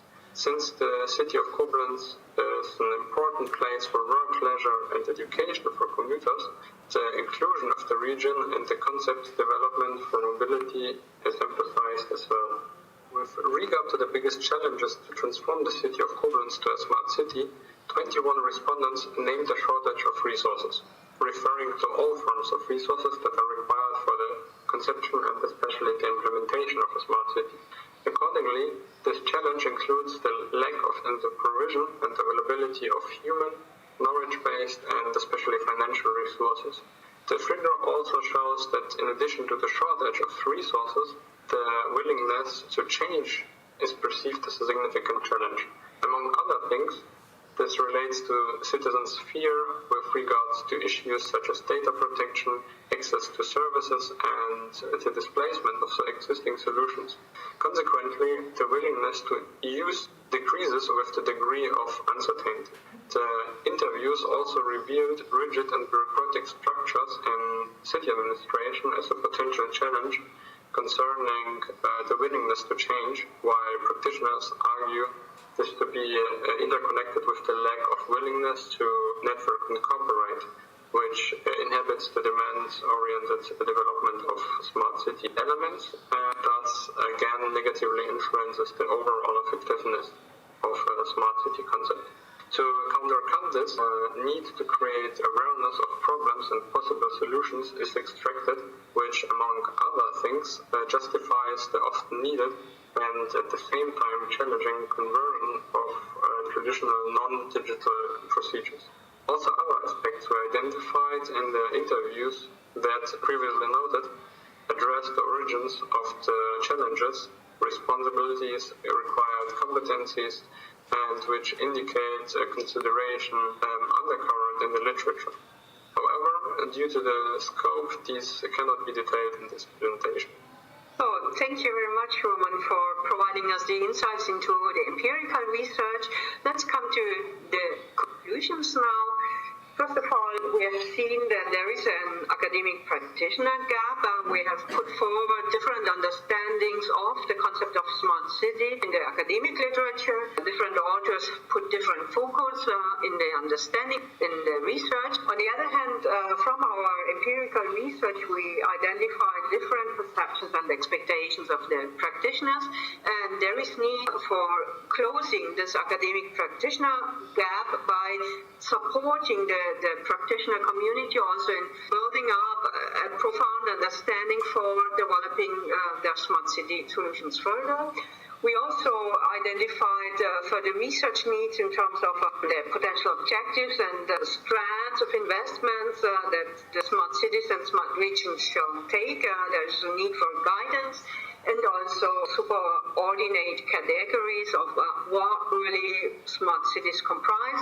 So we'll continue working on our domain model. For the research, the data that we have collected, vast amount of data, we need to continue working on reliability checks, so applying, for example, the intercode reliability check, and to add value and to strengthen the validity of the findings. Also interviews in other cities should be conducted, so to expand the data set. With the interview results, we also identified that expectations management, when cities start investing and building up smart city solutions, the expectations management need to put that focus. So from the interview results, we see that there is not such a measure so far, so this shall be put into the guidelines as well. And also the initiation of transformation towards smart city solutions in the cities and regions shall be ensured by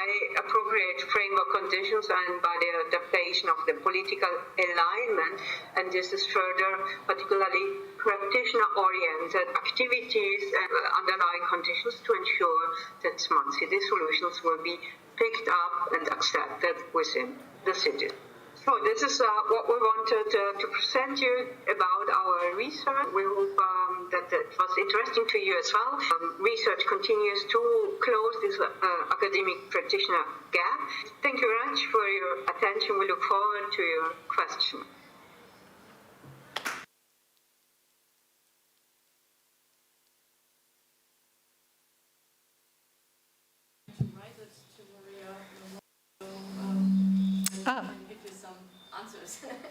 Okay. Does anyone have any questions for Maria? Yes, Kanu. Amongst the talks we've had, the one issue that came up was the gender issue. And I started to think, are we catering for gender difference? Typically I would imagine with children, young children, the male ones are going to be more accepted as going into technology, whereas I don't see that same thing happens with the girl child. Should one be looking at technology along a gender issue as to what their needs are? I'm just experimenting. I just got this idea. Totally unformulated, but it raised that question for me. We're not necessarily identifying needs of different parts of people's lives.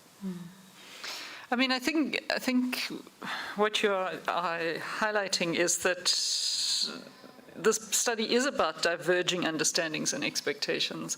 And I think one might find that divergence cuts across other kinds of difference. I think in different parts of the world, there are different understandings of smart cities, and in different context, there are different understandings. So to me, it's not surprising that there's a gap between the academic and practitioner perspectives. I'd be quite interested to know from Maria what really motivated this focus on the practitioner-academic gap and where they saw problems arising from this. Because my sort of feeling about smart cities definitions is it's okay if we disagree on what a smart city is. I don't think we have to come up with one definitive definition of a smart city. And I think the concept of a smart city is something that will continue to be debated, and it will change over time, because this is something that people will have differences of opinions about. So I'd be interested to know why she felt this was a concern, this gap between practitioners and academia. Let's see how far she can type. Does anyone else want to make a comment while we're waiting for Maria to type? I see the typing. So the big issues that due to the different understandings, the political level did not come to to a common approach. Okay, all right. And there's still typing. So. There's more.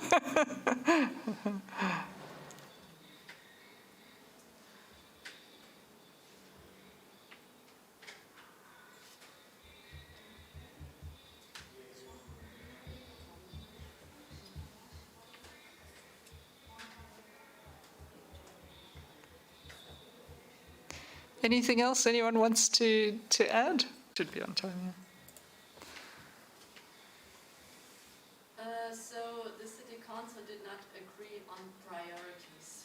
Oh, okay. As a result, they couldn't agree on priorities. I can see that would be a problem in a practice environment. Academics have the luxury of disagreeing because they don't actually have to get anything done, whereas I can see that practitioners would need to do that.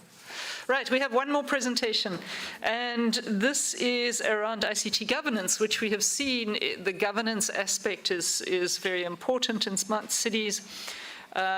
So this is exploring the challenges of ICT governance in Brazilian smart cities, presented by Luis Reich. Okay. Hi everyone, I will present the paper exploring the challenges of ICT governance in Brazilian smart city context. Okay, this is a research that's going on in Brazil.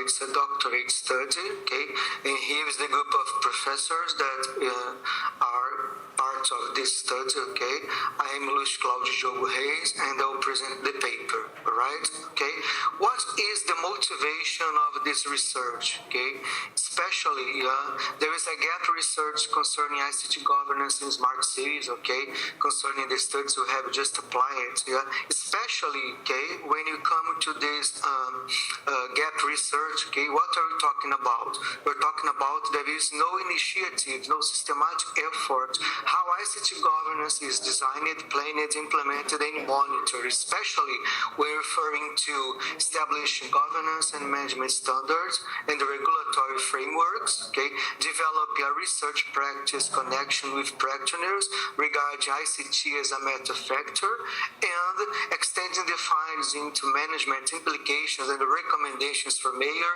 city managers, and practitioners, and especially this part of the study is connected with this research gap, okay, that we are just introducing, and achieving city goals to ensure stakeholders' needs and drives, okay, and finally, applying ICT governance practice in smart city context. This is the aim of this study that is in progress, all right? And what are the topics covered in this study? Especially, we covered 4 topics: smart cities, ICT governance, the Brazilian context, and ICT governance practice, okay? And in this part of this study, okay, what are the research questions that we have just tried to answer, to explain and to check, okay, their reality concerning the Brazilian context? What are the challenges of ICT governance in Brazilian smart cities? Okay, this is the first research question. What are the lessons learned from these challenges, and what recommendations can improve ICT governance in Brazilian smart city context? Okay, and to answer these research questions, okay, we adopted a research methodology design as just reflected in this figure, okay? Actually, this is a 6-step research process, okay? And we are actually in step 3 going to step 4. What part of the research we are now, okay? Previously, we have just developed exploratory studies in the Brazilian context concerning smart cities, okay? We have identified governance practice, okay, and dimensions concerning ICT governance for the Brazilian smart city context, okay? And now we have just applied survey, okay, to check if those practices they were effectively, okay? This is a research that we have just introduced in a previous conference, and now we are showing you the answers, okay, the results concerning the challenges and the lessons learned for the Brazilian context, okay? And what is our aim from now is to develop a prototype catalog, okay, for the ICT governance concerning smart cities. Yeah, and finally, we are just trying, okay, to publish all the catalog design. Yeah, so in order to answer those research questions, okay, what have we done? As we have introduced it previously, we have used the survey as a research method, right? And we got 402 valid responses, okay? And here we are just introducing a part of the data sample analysis that the respondents, okay, they were just involved. Yeah, especially the sample knowledge, we have analyzed them by the area of knowledge of the respondents, all right? Also, we have analyzed their academic degree. Yeah, this is another part of data analysis. And we have also sampled the respondents by the years of experience they got. Yeah, as you can see, people, they were very experienced concerning the areas, right, of their knowledge, and especially the areas of their expertise. Yeah, in this survey, we have adopted some prerequisites. For instance, okay, respondents must be involved with smart cities or public management or IT governance in the public management, and also in information technology, yeah, because this is the areas that are involved with ICT governance, all right? In the paper, we have a more detailed sample analysis, and also in the previous paper, we have just published, all right? And in this, especially in this research, okay, we have tried, yeah, as explained before, to answer the 3 research questions, okay, ICT governance for the Brazilian smart city context, lessons learned with the study, and the recommendations for ICT governance, especially for mayors and practitioners and smart city leaders, okay. When you come to the first research questions, okay, ICT governance challenges for Brazilian smart city context. In the paper, it's also very detailed, all right? We have introduced those factors, those challenge factors into main challenge factors, as you say, institutional, human, cultural, technological, all right? And the institutional factor, they were the most frequency adoptions, yeah, and we can see that especially because Brazil is a developing country, yeah, so we have some challenges for the governments concerning this survey, yeah, for instance, lack of financial investment for smart city projects, political conflicts of interest, lack of public management commitment, so there are several challenges for the Brazilian context, yeah, they are got into the institutional challenges. Also, another factor that we just also introduced is the human factors, yeah?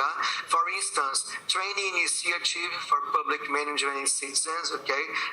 Brazilian context, they suffer concerning people with digital literacy, people very adopted in new technologies, for instance, yeah, technological skills development to support technological trends, as I said, okay, to support those disruptive technology, all the public, okay, especially the servants and the practitioner, they must be up to date with those new technologies, yeah, and citizens' awareness and involvement in education, this is another factor. As I said before, okay, other challenge factor are cultural, technological, and social. In the cultural factor, for instance, the cultural change to use new technologies, people sometimes, most of them, they are not aware, or they are afraid to use new technology, or they just try not to be involved, yeah, especially with those new changes, yeah. So this is a challenge that the Brazilian context may be getting involved, yeah. And also the government citizen mindset for changing smart cities concepts, okay, because it's another way of dealing with public service, especially in the digital environment. Another factor is a technological one, for instance, infrastructure enhancement, interoperability, data system and service integration. Yeah, some municipalities, they are just aware of their own world and they not try to connect with other cities, okay, in order to make it in a very integrated municipality ecosystem. Yeah. Also, another challenge factor was social, concerning the citizen level of education, social inequality, digital inclusion, equal opportunity for least favorite citizens, okay? So concerning Brazil is an underdeveloped country, yeah? These are factors that are very serious in the country, yeah?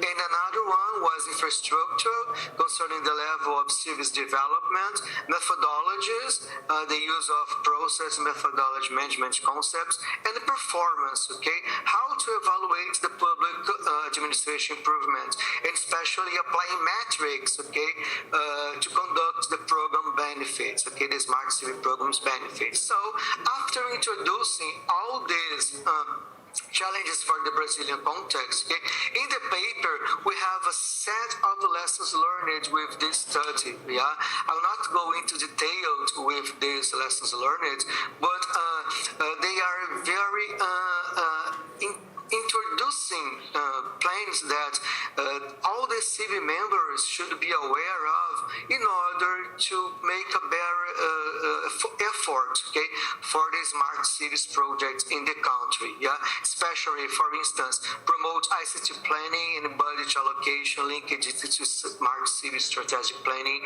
institutionalize smart city as a public initiative.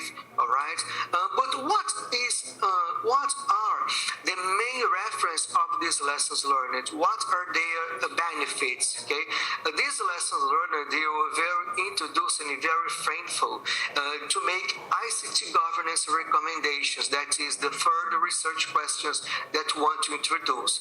And all these recommendations, they were planned, they were organized into governance practice. That it is a previous study that we have just introduced in another conference. Yeah, and this is a list of, I can say, a set of examples that cities should do in order to improve their ICT governance ecosystem. All of them in a governance practice concerning, okay, all the practice that we have just going into through. For instance, yeah, I'm not going into detail. In the open data, cities must establish open and standard data format to translate technical, legal, and other requirements. Maintain data portability and standardization requirements concerning smart city projects. Yeah, all these recommendations, some of them become part of this study, of course, and also part of the previous studies that we have just introduced. Yeah, this is a continuity of those ICT governance recommendations that we have just checked, okay, in this study. Yeah, and to finish, yeah, this is the other part of the recommendation. So as I told you before, yeah, all these practice, they were set in the factors that we have came up before, right? So what is the conclusions, okay, in this work here? Yeah, we analyzed governance challenges and lessons learned to provide a set of recommendations for ICT governance in Brazilian smart city context, yeah, and we hope that with this insight, with this study, okay, we have a set of implications for governments, for public leaders, for practitioners, okay, in order to make ICT governance functional, yeah. So we hope that the local government can use this study, okay, as insight, okay, to have a better ICT governance performance, yeah. And for instance, okay, the Brazilian smart city governance strategies should focus on infrastructure in order to improve their facilities continuous improvement of public service through transparent, integrity, and ethical concerns, right? And what is the research limitations? Okay, of course, we conduct a survey. We could not operate with the whole population of Brazil, so we just have a set of restricted professionals, as I said, it was 402 professionals that answered, that got valid response. And the results here, they were specific to the country and cannot be considered validated, since they were not applied in case study or applied in other scenarios. So future works, okay, as I can say, can apply these studies in other scenarios, and also future works can understand the impact of this challenge for the Brazilian municipality, develop case studies, okay, that is the last part of our study. We are just developing these case studies, and also focus on the regional discussion to check to what extent SHG government could be influenced context, especially because there are some contexts, okay, that locally they can be more important than the others. And especially, okay, this is a prototype in order to make a reference guide for ICT governance. That is the last part of our study, is to develop a kind of model, framework with practice, objectives, and recommendations in fully for civic leader to implement to bear their ICT governance context, okay? So it was a very quick introduction of the paper. Okay, you have more detail in the paper itself, or you can get in contact with me, okay? This is my full name here, and this is my email, and thank you for your attention, okay? See you, bye-bye.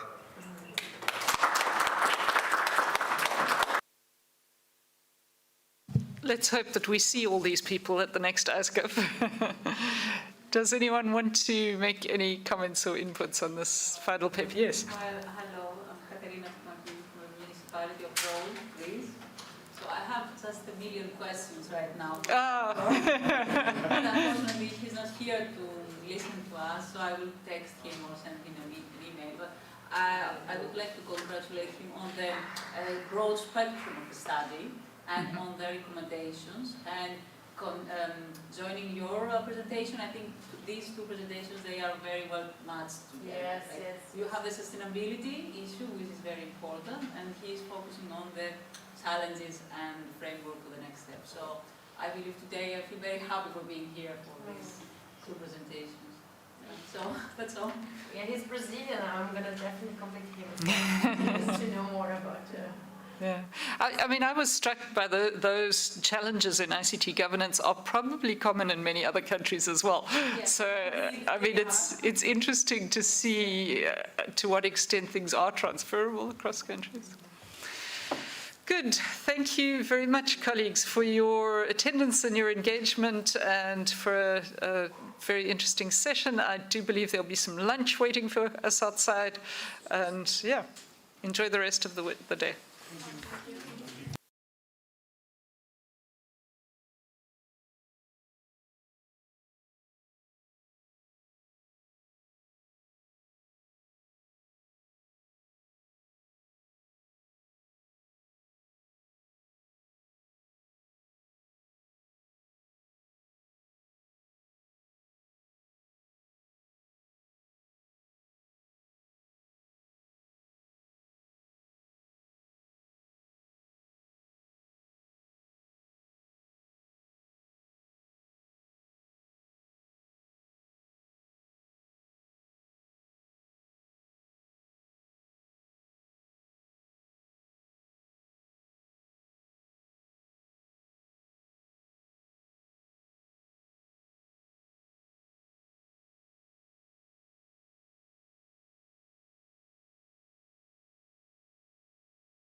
Welcome everyone to this track, this session of today, Industry and Public Sector. So thanks IceGov that is organizing this, organizing this track, and in which we have the opportunity to see and listen industry and public sector projects, applications and developments in general, practical experiences for the public sector mostly, but coming out from a public-private partnership in most of the cases, and some developments of the industry that is going to be applied in the public sector. So today we will see, we will listen presenters. Our first presenter would be Marijn Jansen, and he will present a paper on engaging the citizen in public service innovation ecosystems, insights from the Netherlands and Italy. And you will present the authoring team, I suppose. Okay. Then we will deal with guidelines for sustainable open source communities in the public sector, 5 key lessons. Do we have the presenter here? Thank you. Okay. Nites Barossa? No. That's me. That's the first one, sorry. Yeah, Barbara Kudzmanite? Yeah, okay. Kudzmanite, okay, thank you. And then towards co-creating Getting a transport card, integrated public service from Efthymios Tabouris, he's here. And then I will present a paper that I missed from a previous track, which is really connected to this session too. And it has to do with clustering legal artifacts. And then we proceed with 2 of our video papers, analyzing the usage of core public service vocabulary application profile, and a federated approach to health and well-being knowledge base, the case of Health-Hertie project. So I give the floor to the first presenter. Thank you very much also for chairing this track. May I already give a recommendation, because I was looking at the papers and I think it would be a great panel to have the discussions among them. I'm very sorry I have to leave after the presentation, so I can't be part of that, but I think there will be great opportunities to learn from each other. And actually we tried to do this already a little bit in this paper, because what we did is we looked at Italy, we looked at the Netherlands, especially my co-authors did it. I'm a bit more on a distance, I don't know all the in and outs. And then they tried to compare the initiatives, to compare, to innovate the government. And what's both have in common, both ARTI and the DigiCampus, is that they're public-private partnership type of things. So government is involved, private sector is involved, citizens involved, but also scientific researchers are also involved. And that makes it also a little bit unique, because those communities, well, everybody's talking about it, they should collaborate together, but it's quite hard for them to collaborate together, because they want to have different things. Private sector wants to make money, of course. Government wants to have public values, do what the politicians are saying. Citizens want something simple and they don't have any time. And scientific researchers, they want to get more data out it for their science. So they all have different type of purposes. What we try to do is to look at what those 2 initiatives have in common and how can they learn from each other. First of all, when we look at what innovation makes innovation so hard, well, we all talk about citizens' engagement and collaborating, but in fact collaboration and participation is one of the most difficult things they have. Because it's not just by putting a lot of people together online, on site or whatever, but it's also about creating a shared understanding, that they sympathize with each other, that they go in the right directions. And then we always think about innovation within the government, but innovations are often outside the government. And after they come outside the government, they have to go inside the government. And how to do it, that might also be difficult, because there are a lot of pet dependencies. And pet dependencies, there are already all kinds of systems in place, all kinds of knowledge, institutional systems, and they all block the easy transfer of it. And then what the government is doing is saying from, oh yeah, we should experiment more. Did you see the government experimenting? Well, they don't like experimenting. Why doesn't the government don't like experimenting? Because they might fail. That's the essence also of an experiment with that. What doesn't governments like, public servants? They don't like to take the risk because they don't want to fail. Do you want to fail? Nobody wants to fail. So that's very logical that they don't want to fail. And especially not that it's in public they fail. That's why they have an inside point of view. And now you're changing the nature because you want to innovate together with the other ones. So all people will see that it might fail, and only the fourth or the fifth time you may succeed, which makes it quite difficult. And also the interdisciplinary nature. So what a lot of government agencies can't deal is with the ambidexterity, innovate and exploit, run the show and innovate at the same time, and they try to look for other ways. And the two ways for ambidexterity to do it is you try to combine it in one person, that you can wave with the two hands, or you can do it also outside your own organization, innovation, using a separate entity, and then look at how to do it in the organization. Now, that's the focus of this papers for that. Well, what we also want to do is involve the citizens. Did you try to involve citizens in your research? Citizens are not interested. Yeah, in my backyard they're interested in. They have not really incentives. They think, oh, it's a huge distance, the government and me, something that happened in the capital, but not over here. So that's quite difficult with that. And then we think about innovation as something simple, but innovation has many steps, because you start with maybe a rough idea or a new technology, and then at one stage you have to bring it into practice, and all kinds of new steps in between. And those steps can take years. If you're too early with a technology, it won't work. If you're too late, people start complaining. Why did you do it earlier? So you're a bit quite difficult. Well, the solution we are looking over here is to do it together, together with the citizens, the governments, the private sector and academia, and bring them also together. But that means if you sit together, they have different languages, they don't understand each other, they have different concerns, they have different means of doing it. So we have to think about ways to combine it together. And that's why we looked at the two successful ones, DigiCampus and Arti. And how do you measure success in this case?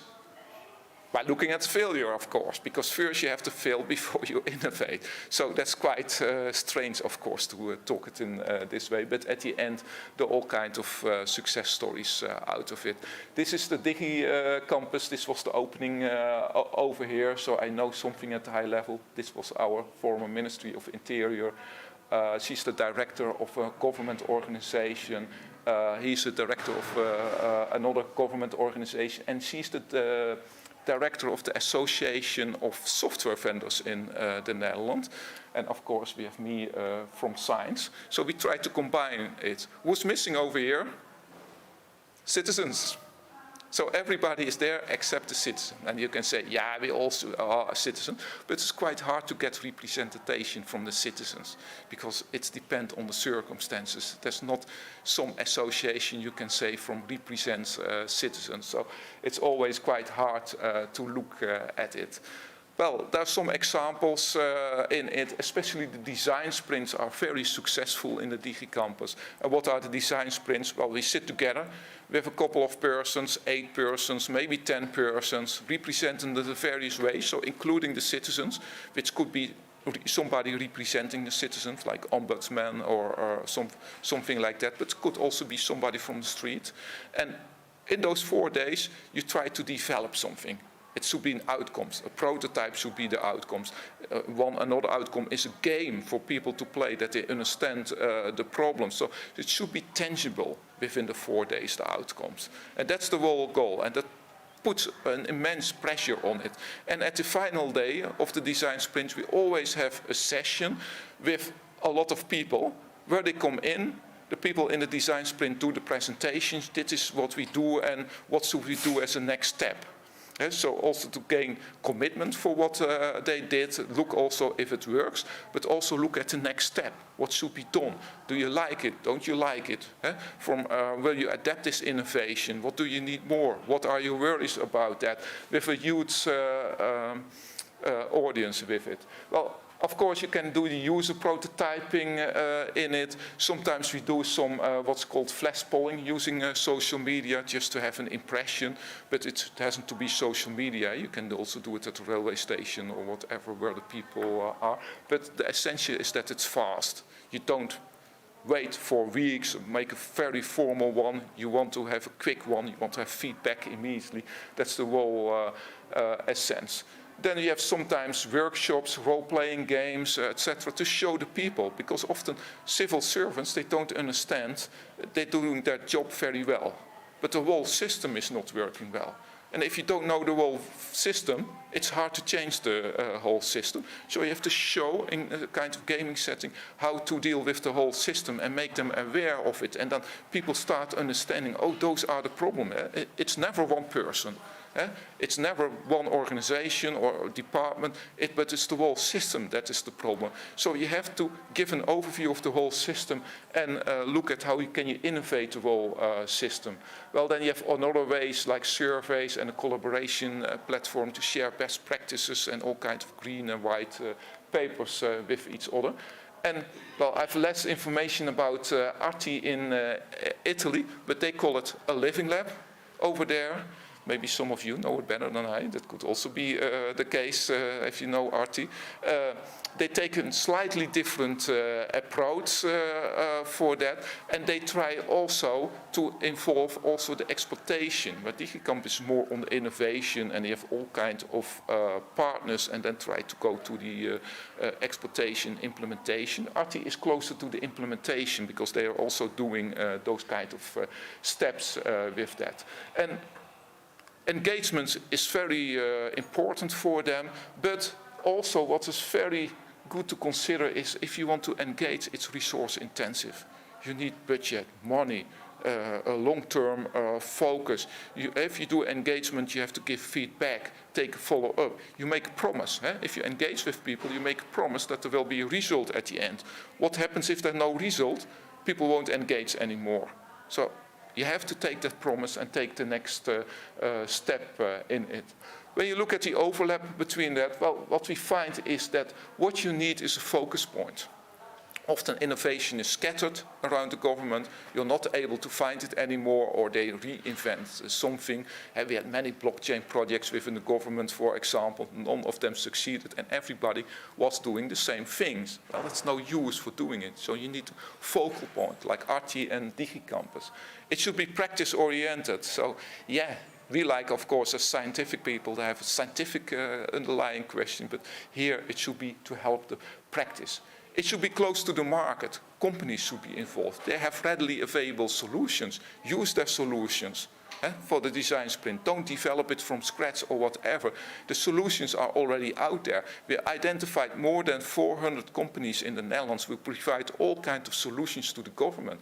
Most of the solutions already exist, the technical solution. They might not match or fit the problems, but there are a lot of them out there. Then everybody should contribute, and that's also quite difficult because there's often one dominating. Then it should have visible activities to show your gains, the quick gains. It should have tangible output. If you don't show anything, it won't happen. Then you want to continue the activities. If you do it only once, there's nothing. There will be no innovation. Remember, you have to do it several times. You fail, you take a next step. And after a while, you will succeed. And then you have also to have the knowledge dissemination, because you want to have the others learn from it. And why it's so important, even if you fail with one of the design sprints, you make a prototype that is not fit to solve the problems, people start reacting on it. We can do it better. You can do it better. Please come in. You bring us to our next design sprint because you think you can do it better, and then we develop something that is better. Maybe not perfect, but we make another step. Things like that. That's why knowledge dissemination is very important with that. Well, what's important to know is this is not a one-day thing. You need to have a long-term vision on it and continue in it. You need to have a sense of urgency and willingness and a coalition of the willing. You need all the parties to involve. If one is not involved, then it will be difficult to succeed with that. What we find is that often we try to focus on existing methods, like design sprints, but they often developed for a certain situation, like with participation. Market research, they segment the market in all kinds of elements. That's why that's how business innovate. You can't do that in the government. We can't segment the citizens. You're this type of citizen. You're that type of citizen. So we need to really think about new type of methods that are very specific for the government and are able to deal with it. If you try to do it all in one way, you will also likely fail. So you need to focus on it. So we need innovations with that. And the prototyping and the design sprints, they work well, but you have to continue. It's not a one-time effort. If you do it only one time, it's no use. And that's the fragmentation does not work. You have to need a focal point. Thank you very much for your attention. I hope I gave a brief overview of what it is. Please ask me questions, but it might be that I don't have an answer to all questions. Thank you very much for your presentation, Marijn. And the floor is yours for questions. Do we have any? Yes, please, Dimitri. Marijn, how you start? I mean, do you assess? I have in mind the city, those problems. They need to co-create and co-design continuously. Then not only ask for procurement, try before the procurement, so the procurement is, do you assess? Is there any way of realizing where you stand and you use certain tools? How would you start, I mean, that landscape? Yeah, that's with the knowledge you have, of course, about yeah, that was a huge struggle because what we did, I can talk about the DigiCampus, I don't know about ARTI, but what the DigiCampus is outside the government. And why it's outside the government? To avoid the procurement issues, that some companies has a competitive advantage. So that's why it's really outside, and it's a separate unit and legal entity. So you can discuss there with each other without having to worry about the final procurement process. Furthermore, there's one person who looks at also the procurement process, how to change that to take care of the innovation with that. I don't know, but they have some answers. Maybe he should come next year and give a presentation over here, but I don't know the actual answer. What was also very important is that we had budget for 3 years. So we could continue for 3 years. If it would be a one-time investment, it's no use. Yeah, it could be for a single technology, but not addressing a societal problem. So you have to have a long-term commitment. And the commitment is in various ways, but also that government organization to provide staff, the human resources. And we make it in such a way that if people are part of the DigiCampus, it's like a promotion. You know it? They make them very happy. If you do an excellent job, you can go to the DigiCampus and help to innovate. That is very important, to be proud about what they accomplish and what they're doing, and then for a very long-term view on it. So we had for 3 years, but we already found 3 years is not sufficient. So you need 4, 5, 6 years. Yes, you can't expect. When you have elections, it's for 4 years most of the time. Well, often with elections, they're not able to do it realized in the 4 years, what they want to accomplish, because the first year is starting up, etc. It's the same over here. The first year is trust building, knowing each other, taking small steps, finding the way to do it. And that's why we also found out we need new methods for innovating. We just can't do it in the traditional way, but we don't have any answers to it. Yeah? So also looking for that. So it's a little bit what you're looking for. Yeah. I know also that Vera was presenting also something similar in that, so you should be part of the panel discussion later. True. Do we have another question? Yes, please. And another one, and we're done.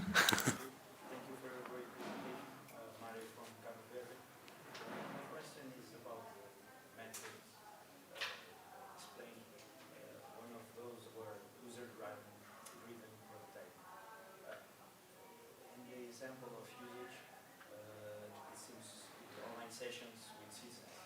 How we was, when we practice in this type of online sessions, how is define the number of citizens to take enough contribution from these sessions.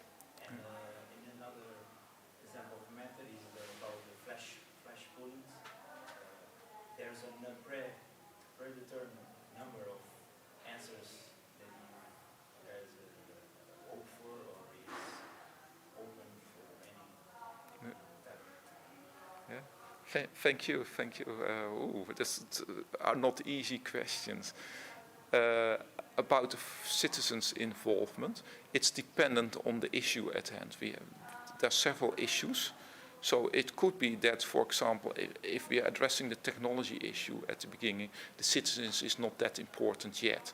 But if we focus on coming closer to the user, then we need to involve citizens. And it can be dependent on, sometimes we are able to find somebody who can represent the citizens. But for example, in smart cities, we had a track this morning, and people were saying often retired people want to participate. Well, that's the worst thing you can have, because the retired people are not representative for the ordinary citizen, because they have too much time, they have a certain opinion, that's why they participate, so they're not representative. So you need to ensure that a variety of persons are involved, and it's dependent on it. So we try to have small teams, but sometimes, like once you have a prototype, you can have a next sprint and then go with the prototype, go to the market.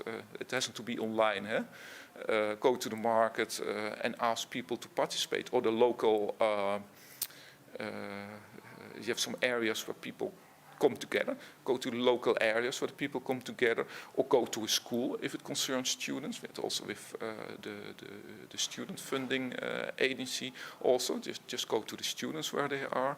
So go out where the citizens are, but there's no single way of dealing with it. It's dependent on the states and how to find it. And each time we had to think about citizen participation. The most difficult what it is, citizens participation. And now I forgot about your second question. Sorry. About the first one. Sometimes you just try. You put it on social media. You look for the response, and if there's no response, it also already gives an indication from, something is wrong, you need to further investigate it.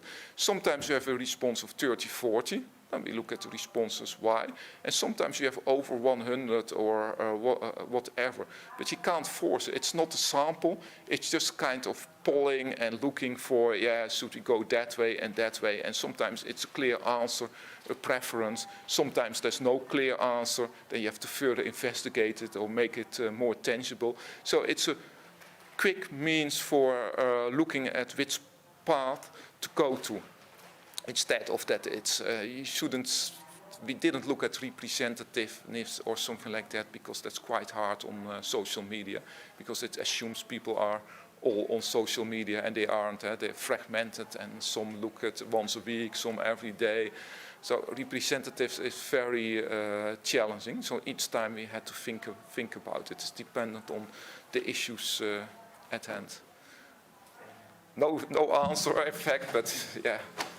it shows how difficult it is. Maybe you should write a handbook about it at one stage from how to do this and from the learnings, but that will be a next step.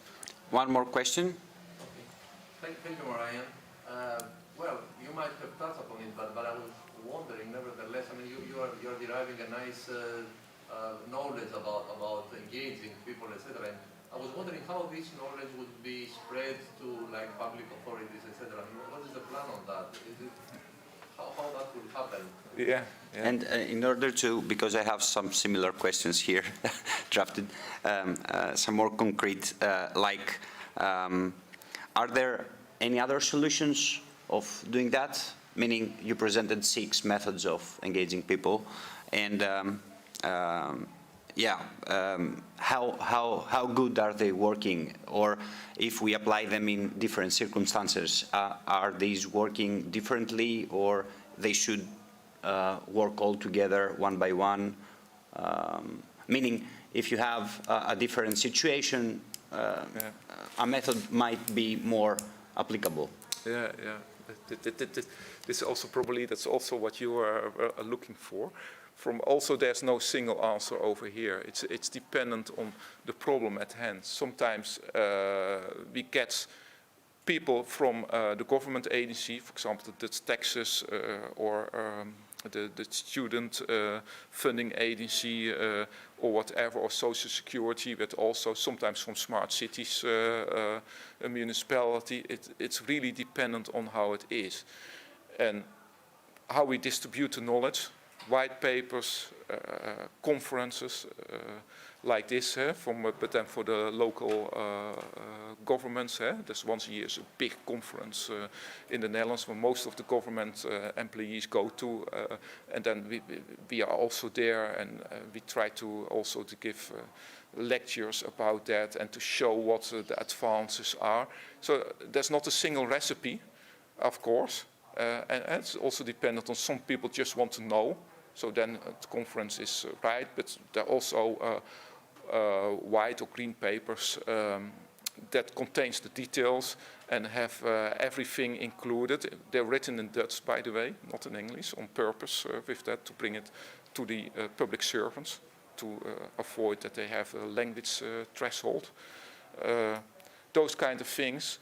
And then, looking at the methods, we just take what is appropriate, and probably you can extend it. For us, those work, but I can imagine that different cultures demand different working approaches. How to communicate to the governments?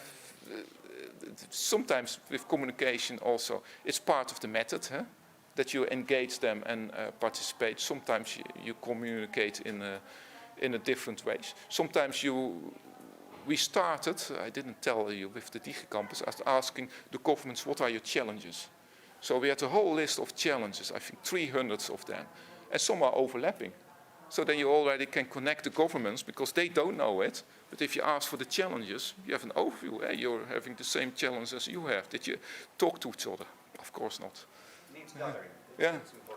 That's why the focus point is so important. But the problem with the 300 challenges was that we could only tackle 20 or 30 of them. So we had to disappoint people. And that's also not good for participation, engagement on the long term. So that's also risky to go that way. So you have to make a better trade-off, what is feasible and what not. Did I answer also a little bit, Thomas? Yeah. You're the participation expert, so. Thank you very much for all the discussion. I'm sure you have more questions, but we can keep them for the next session or the roundtable we have afterwards. So I welcome the next presenter, Barbara. I'm not trying to say your last name again.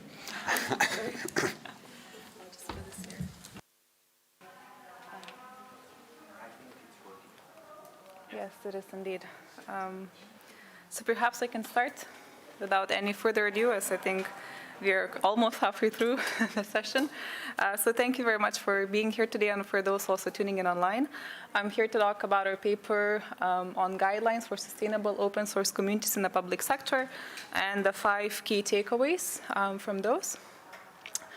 So of course, I'll briefly introduce the context in which the guidelines were produced, talk about the motivation and our objectives, and of course, the main findings and the methodology.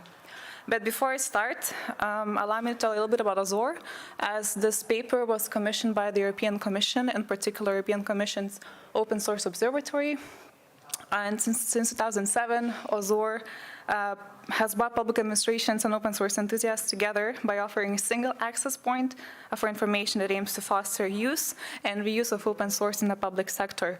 And we try to offer practical publications, resources, and guidelines for public administrations, but also to foster community where people can exchange lessons learned, good practices, and also meet through regular events, and webinars, and workshops.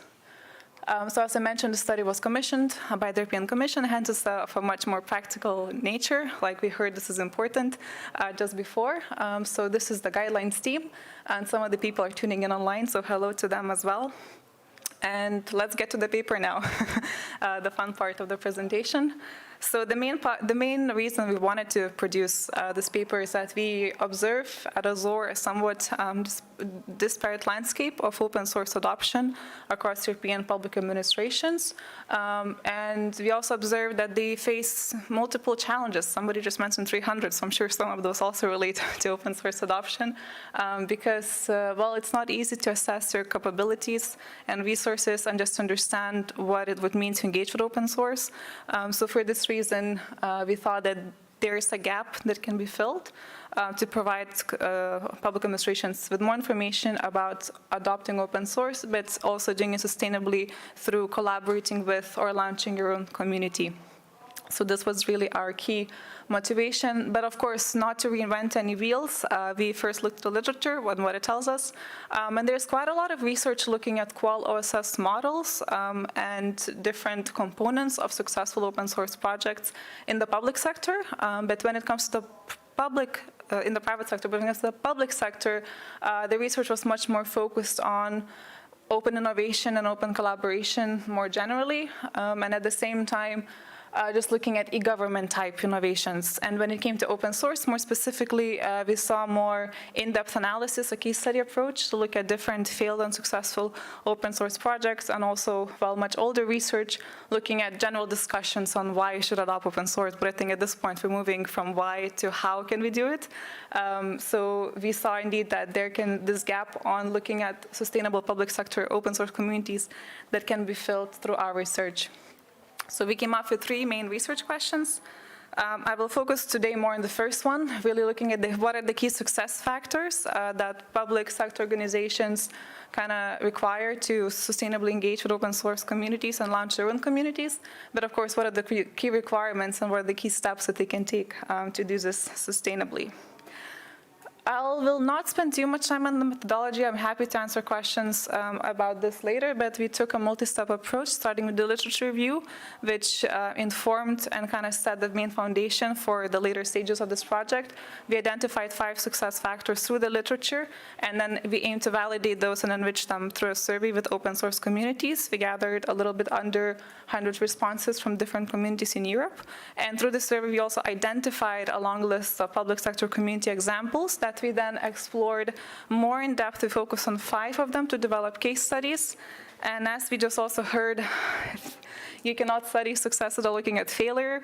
Well, we wanted to look at failed communities, but it seemed to be a bit more difficult to get them to talk on record. So we gathered some inputs about failure, but not in a case study per se. So the 5 success factors, the sustainability factors that we identified, a very important disclaimer that they're not somehow new or we didn't come up with them. We identified them through different sources and kind of put them together to show that they're not just applicable for the private sector, they also apply for the public administrations. And of course, you have one factor that is specific for public administrations. So the 5 success factors are community vibrancy, that for any open source community, it is key to ensure members' motivation and commitment to the project, and of course for the community to have a capacity to retain and attract new members, which is always evolving and growing. Also clear governance structure, that is key in any project, not just open source one, of course, that there should be clear and transparent decision making, and this is especially key for public administrations working with open source communities, because sometimes you have different ways of working, so it's very key to have transparent and very clearly set procedures. Public sector adoption incentives. So indeed, this factor is more specific to the public sector, as the name suggests. It's really important to have the support of your managerial and political hierarchy for the project. And of course, more generally, to raise awareness about open source among your peers and colleagues to understand why you're doing this in the first place. And then this also helps to ensure project longevity. Of course, sustainable funding. Funding is key, so it's important to have a budget allocated for your project and also look at the longevity. We just discussed the short time frame, since it's important to have a long-term budget for this. And of course, open source is all about code, so your code should be mature. Our survey also showed that it's not just important to have a good open source code, but also it should be supported by clear and regular updated documentation to ensure that your community has trust. So these were the 5 key factors that we identified through our research and validated with the communities. What I will try to do now is I'll go through the 5 case studies that we studied. I'll highlight how each factor manifests a little bit in practice, and also operationalize them through specific recommendations that we put forward for public sector public administrations in regard to that factor. So the first community is Oskari. It's an example of a geospatial software that was built by the National Land Survey in Finland, and it is now used by over 40 public and private sector organizations.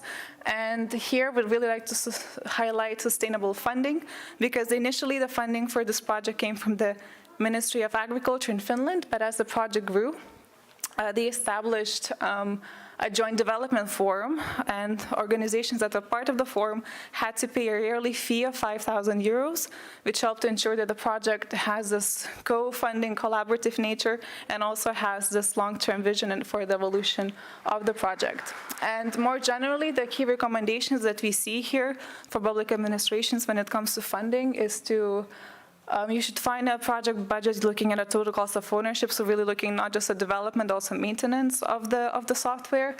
You should secure project funding for public or private contributions, and of course, assess whether you need to onboard new resources to work on your software as you develop it. The next factor is governance, and here I would like to highlight a French community of Lutece. It was launched by City of Paris in 2001, and it's a portal engine that allows users to quickly create a website or a web application. And this community, it's a good example of stable governance, because there's over 100 developers working on it. So to ensure that they can collaborate sustainably and successfully, they have set up very clear governance structure with well-defined roles and responsibilities. And also in the interviews, they really highlighted the importance of having inspiring leaders and guidance to steer the ship forward, because there's a lot of people working on this, and now there's more than one municipality in France using the software. And now, of course, on the recommendation side, as I mentioned, setting up a clear decision-making structure is essential. Defining roles and responsibilities, so also for newcomers, when they come to the community, they know where they can contribute and where they fit in the bigger organization of the project. And of course, having community guidelines and code of conduct to ensure that everyone feels on the same page. Technological maturity, of course, also essential. Here we have a case study in Germany, which was an example of a software launched by university students to reduce information poverty for new arrivals from and in Germany. And it's an example of a very mature and well-documented community, because since it was a university initiative, it was key for them to have trust from municipalities, as now that over 60 municipalities are using the software. So they had very good documentation, and of course they rely on providing fast support and responding to any requests or bug reports, again, to ensure trust and reliability of the software. And broader recommendations for public administrations from this are, of course, to making sure you have the appropriate license and language for your software and your project, and just think about this in advance because it's not so easy to change afterwards. Keep your code up to date through regular releases, and of course, publish and maintain quality documentation. For community vibrancy, this is a key factor as well, as it's also one that is made up of several components.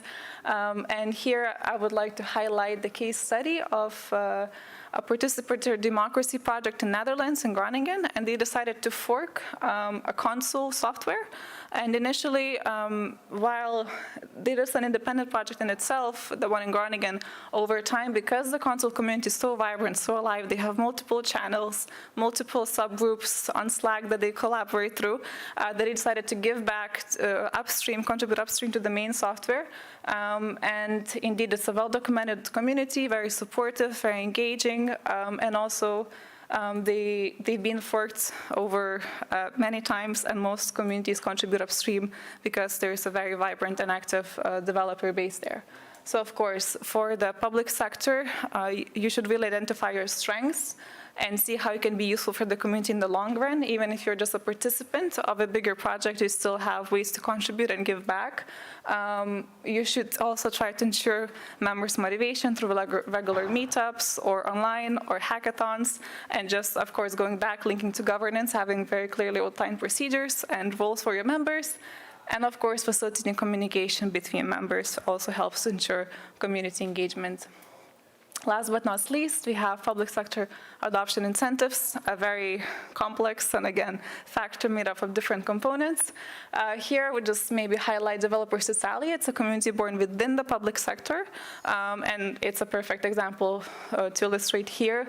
At the inception of the project, they really try to educate their peers on how open source works. They all try to collaborate on a single platform to also kind of have this mental shift in the public sector colleagues on how to work together. They can do this very horizontally and collaboratively, and also they try to really be transparent in how they make decisions. And again, some key recommendations on building relationships between open source bits and the public sector bits is key. It's really important to balance the different processes between the public sector organizations and the way of working with open source. And of course, you can always try to evolve beyond the frame of a single public sector organization and go either cross-border, have several local initiatives joining forces, and just build beyond your initial project. So these were the 5 main factors. I tried to demonstrate a bit how they manifest in practice through 5 different case studies. Very important to highlight that all case studies fit more than one success factor. We just chose to illustrate some through the case study examples.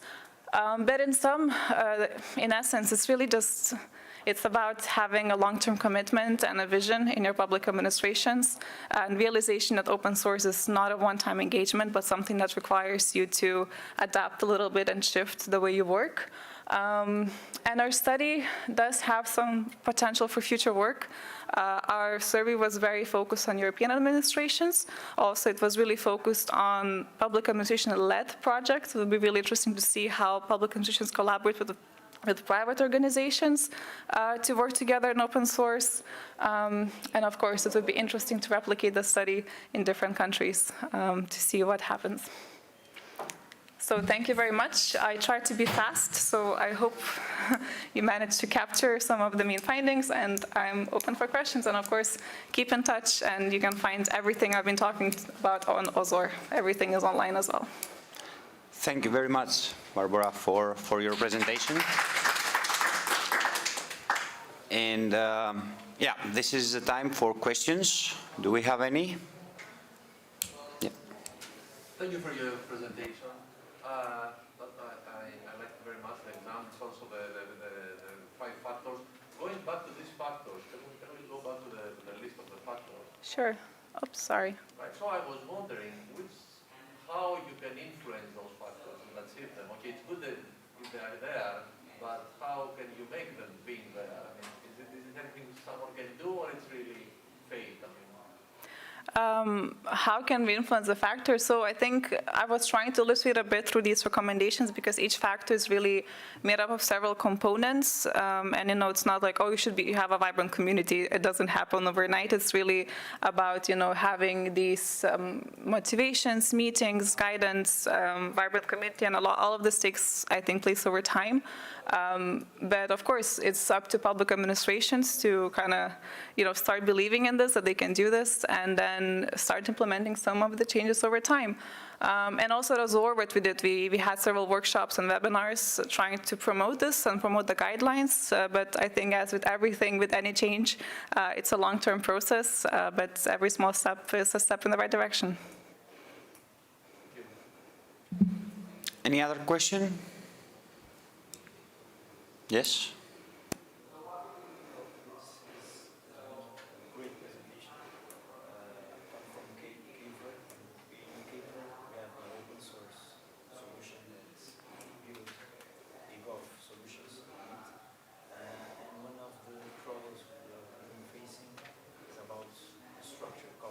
Mm-hmm. Because it was built in the public sector, but a public common public sector that might pick up solutions, and the sustainability to the troubles we face. On those guidelines are identified how to achieve all the factors that influence. Like I saw that it was appointed clear governance. Mm-hmm. How to achieve clear good structure, and about the sustainability planning. Mm-hmm. There are ways identified in guidelines to achieve. Yeah, so indeed, this presentation was really kind of a squeeze in of everything we have in the guidelines. They're a much longer document. This paper itself is a kind of focus on the factors. So if you go on Azor, the guidelines, they have more detailed recommendations. We have links to resources, and specifically on governance, we also discuss different governance types that you can have in an open source project. At the beginning, sometimes it's very informal, and then as the project grows, you can impose or introduce, impose is probably the wrong word, introduce more structured governance models, and we detail those. And of course, you can move from one to another as the project evolves, but it has to be driven by the community. Another question? We can have one more? Okay, I'm getting one more. Yes, here we are in the sustainability factors. I see here the public sector adoption incentives. Yeah. So, have you identified some kind or types of adoption incentives, or in general incentives, types of incentives in your study? Were you be able to identify some concrete incentives that the public sector could provide to the citizens or to any developer?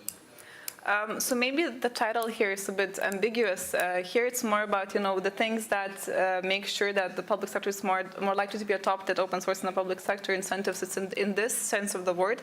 But maybe to go back to your question, this is something that we found in academic literature more when we were reading about it, that you mentioned that something public sector can do for the citizens. Actually, one of the incentives for the public sector to adopt open source is usually vice versa. It's the pressure from the public or the pressure from the outside to adopt it.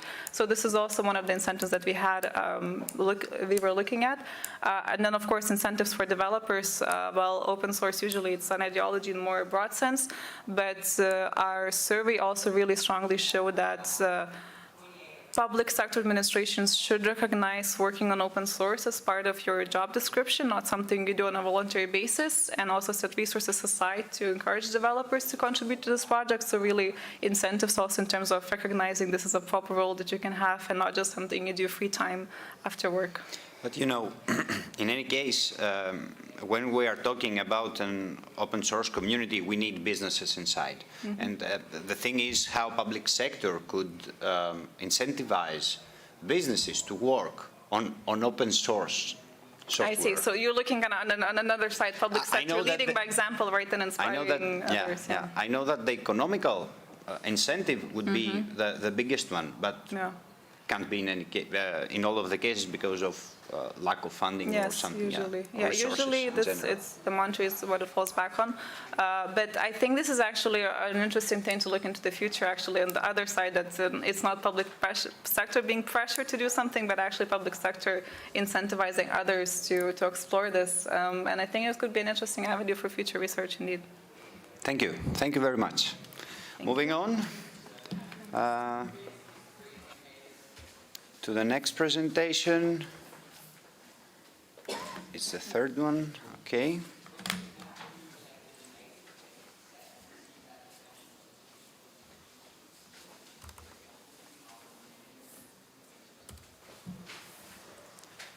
So, welcome. Thank you very much. Πρέπει να γλώσσα το μικρόφωνο. Ναι. Okay, thank you. So my name is Themis Tambouris. I'm a professor of information systems and electronic government at the University of Macedonia in Thessaloniki, Greece. And I will present you here a paper we have on co-creation of a specific public service and the work they are doing towards that.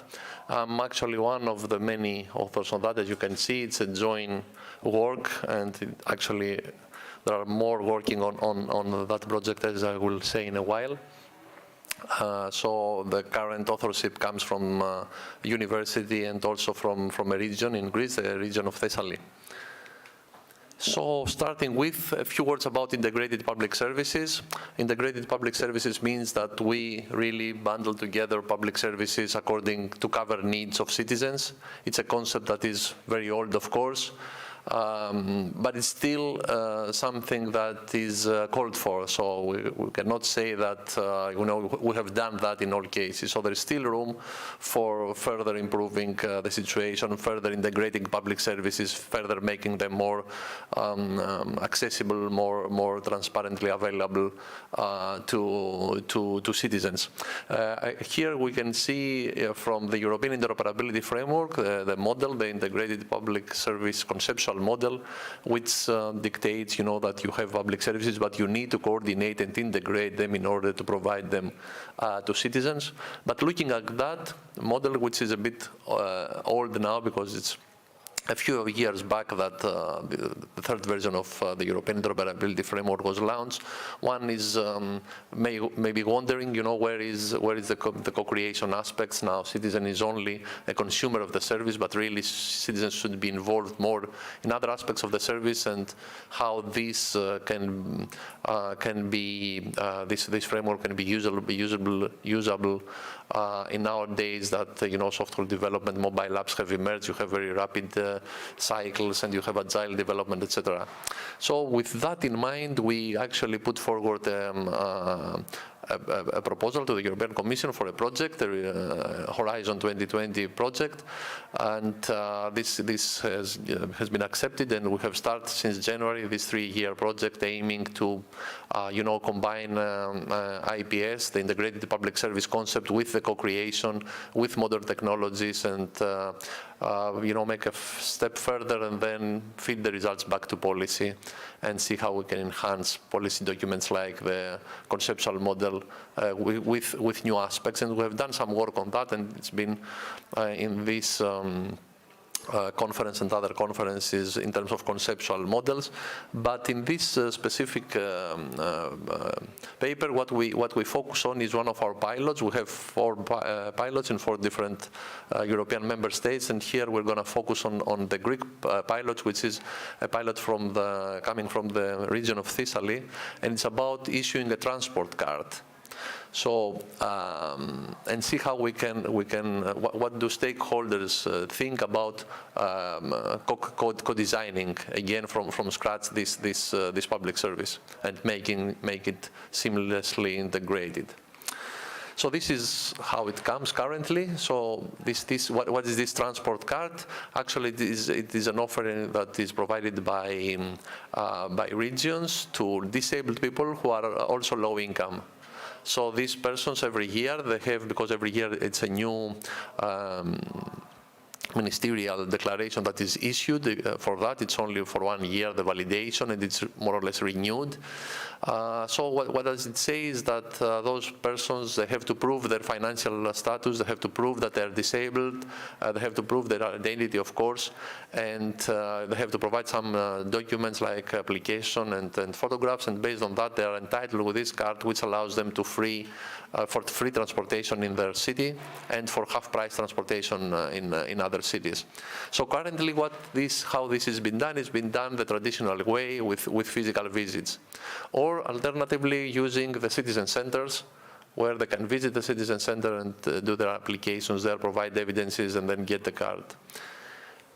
So the idea for us was to see how we can change that flow and make it more integrated, meaning that we have the citizen where electronically through a mobile phone maybe they apply, and then all necessary documents are collected from the relevant public authorities, and the card is issued maybe also electronically using code, etc. So what we wanted to see is really we wanted to, as a first step, to co-design this service, meaning that, okay, we had an idea that this can be improved, but let's see what stakeholders think about it. So we went with interviews after of course doing document analysis in the relevant declaration, legislation framework, etc., procedures, administrative procedures. We went with interviews with various stakeholders to analyze various aspects, like what are the user expectations, what do they think about co-creation, what do they think about IPS, what do they think about the layers, I mean the legal, organizational, semantic, technical aspects, and about sustainability. So this is the method that we used. We identified stakeholders, we conducted interviews, then we got the needs and the requirements, and then we developed a usage scenario based on what people liked. Now, of course, as Marianne suggested, also getting citizens is difficult. Getting citizens from a specific disadvantaged group is even more difficult. So we were able to finally get 14 men and 8 women who belong to that category. And then also some public servants, 4 of them, 2 public servants from the IT department, 2 policymakers. And well, there are other stakeholders, but they were not included in this study. So here is in one by one in those aspects that we were looking for, what are our main outcomes. I'm not going to go through them because it will take too much hour, but you know, at a glance, citizens, they would like to have that electronically, of course, because of difficulties traveling, queuing, card loss issues. An interesting result was that the channel, some of them see the channel not as a replacement, the electronic channel, but as a supplement to the existing one. So they don't want the existing channel to be replaced. They still want the physical process to be there, but they would also like to see the mobile one and see whether they like it. Of course, once it is, they are concerned about security, accessibility, inclusiveness. They think training might be needed, at least for some categories. Now, public servants were a little bit more reluctant, so they were, of course, they think that this public service is time-consuming, it's bureaucratic, but they are also a bit concerned about the digitalization process, and we will see some of the reasons. So, for example, regarding co-creation, citizens suggest it could be useful. They are willing to help. They consider it is important that their voice is heard, because disabled also they have this feeling even more that their voice is not heard really. But of course there were a number of challenges here that were identified, like lack of digital skills, limited knowledge of what exactly we mean by co-creation, how we go with that. Difficulties in communicating with users, lack of interest, unclear legal framework again. Training was something that they seem was might be relevant. And so, yeah, the public servants were a little bit more reluctant. With regards to the governance, IPS governance, they suggested that currently they don't see any efficient coordination and governance of IPS, or how all these different public administration bodies will work together, how they will come together, who will have the ownership, under what mandate. So there are a lot of issues there with governance when it comes to integration of public services. Although there is some already some experience, because this is provided anyway through the citizen service centers. Yeah, and then with regards to interoperability levels, then they identified legal gaps. They suggested organizational aspects seem to need some work there. I mean, there is a need for collaboration and the need for coordination of different business processes between authorities involved. And there are semantic aspects, of course, always. And importantly, the systems have to be there in order to be able to get all this information. Of course, you need to have systems that are available, and they provide APIs, web services, etc. Well, in Greece, there is this interoperability center that yesterday's keynote speaker also discussed about and presented. But currently, it provides not that many services as web services, so some work still needs to be done there. Sustainability, of course, it was related to funding, to training. So these were the main issues there with regards to sustainability.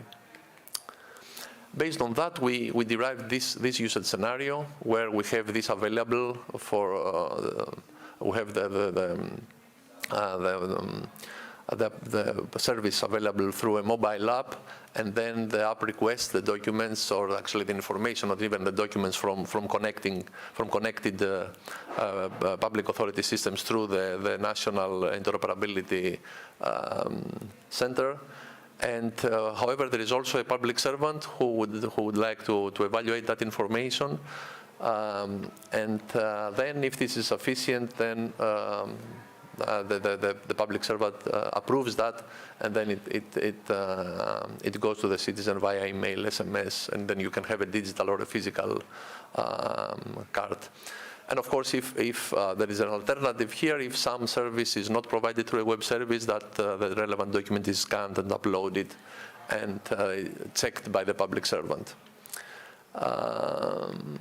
Yeah, so in conclusion, we are in the first step, of course, of the process. We will proceed with implementation of the service. We just started with trying to co-design the service, trying to see whether, what's the feeling of stakeholders, because we had the feeling of that service. We would have redesigned it. We had the plan of how we should redesign it, but talking with people, of course, that plan changed a bit, because the perception of different stakeholders is important. For doing so, we did these structured interviews.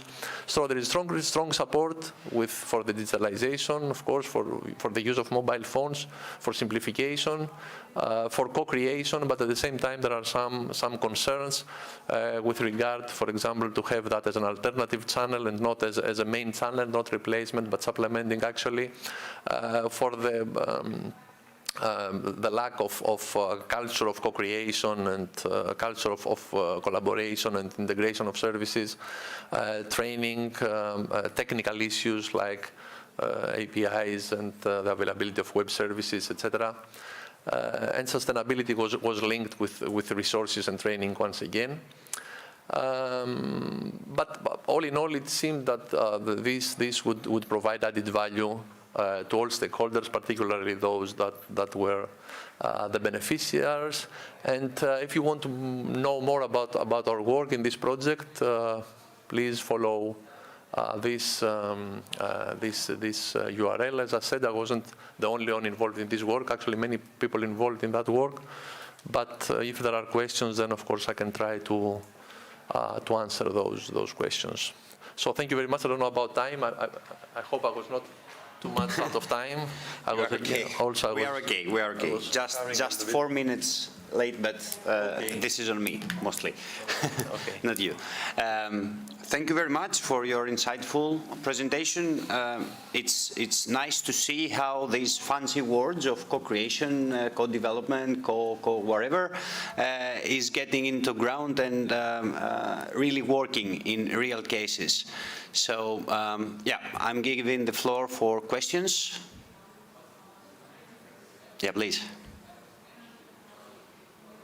Yeah, sorry. I didn't see you, No. sorry. Yeah, okay. Thank you for your presentation, super interesting. I was a little bit curious in regards to the legal aspect of it.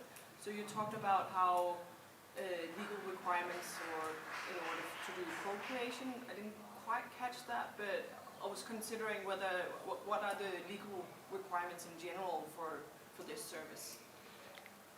Okay, so the issues with regards to legal aspects, the concerns I would say with regards to legal aspects were mainly regarding the service itself. So the public servants at the region of Thessaly, they, by observing the relevant ministerial declaration that every year, is issued, they didn't see anything about, that this can be done electronically, or you can issue an electronic card and electronic, or you can really provide your evidence electronically. So they were concerned that, if we do it electronically, we might be not legal. So next year, what we plan to do is that we want to notify. It's good for in our case because that's a yearly, issued declaration. So what we plan to do is to notify the ministry and at least suggest that, it might be possible that electronic can be done, and then it's fine. So this was an issue, and then they were also concerned, since this is an integrated public service, and then there are terms like who is accountable, like accountability. If something goes wrong, who is accountable really? Are they accountable for something that is outside their restriction, and about the infrastructure? So there were this kind of concerns. With regards to co-creation, it was more than the lack of actually knowing and understanding, what we're talking, what exactly is this? Because many people, they don't really, we might be here in academia and know about that, but in reality, public servants, they haven't heard about co-creation. They're wondering, what? And it's something that also, probably there is an issue that in Greek, there is no well-known term, let's say. So when we're trying to explain, you need to explain it. You cannot say someday a word that, they get it. It needs a bit of an explanation, so that can be an issue as well. So sorry, just as a follow-up, so there's no legal restriction that you have to renew it every year. It's more of for policy making, so they make sure that it's not a legal requirement? No, it is actually at this point you have to, it's only valid for 1 year. And then you need a new declaration that suggests that you can redo it. If there is no ministerial decision, it's over. Okay. So I don't know why, but they don't have it like, it's crazy, I know.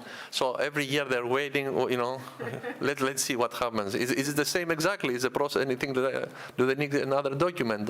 Have they removed the document? I honestly haven't still understood why they're doing it on a yearly basis.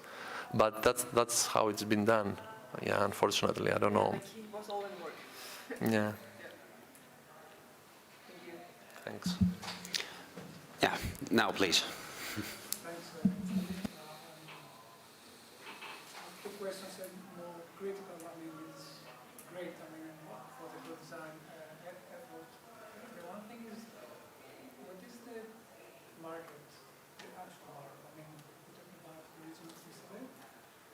What is the actual number of people that they are potential beneficiaries? Do you have this data from your research? I understand that you can probably scale up and have a sufficient and sustainable market. But the other thing is that I can answer that so that I might forget. So in the region of Thessaly, the beneficiaries are 8,500. It's only in the region of Thessaly, and if you go all over Greece, I'm not sure about the number there. we can understand that. Yeah, it's some thousands. It's sustainable and Yeah, it's not like some tens of citizens, it's like some thousands of citizens, yes. So my follow-up is maybe more, why we extrapolate something which is an issue that we have to deal within public administration. I mean, like the taxation, for example. I mean, we're cross-checking different systems, and the state or the regional government come with a proposition saying that you are potential beneficiary. Why do we have to do it the other way around and not resolving issues that the state knows the customer, the citizen?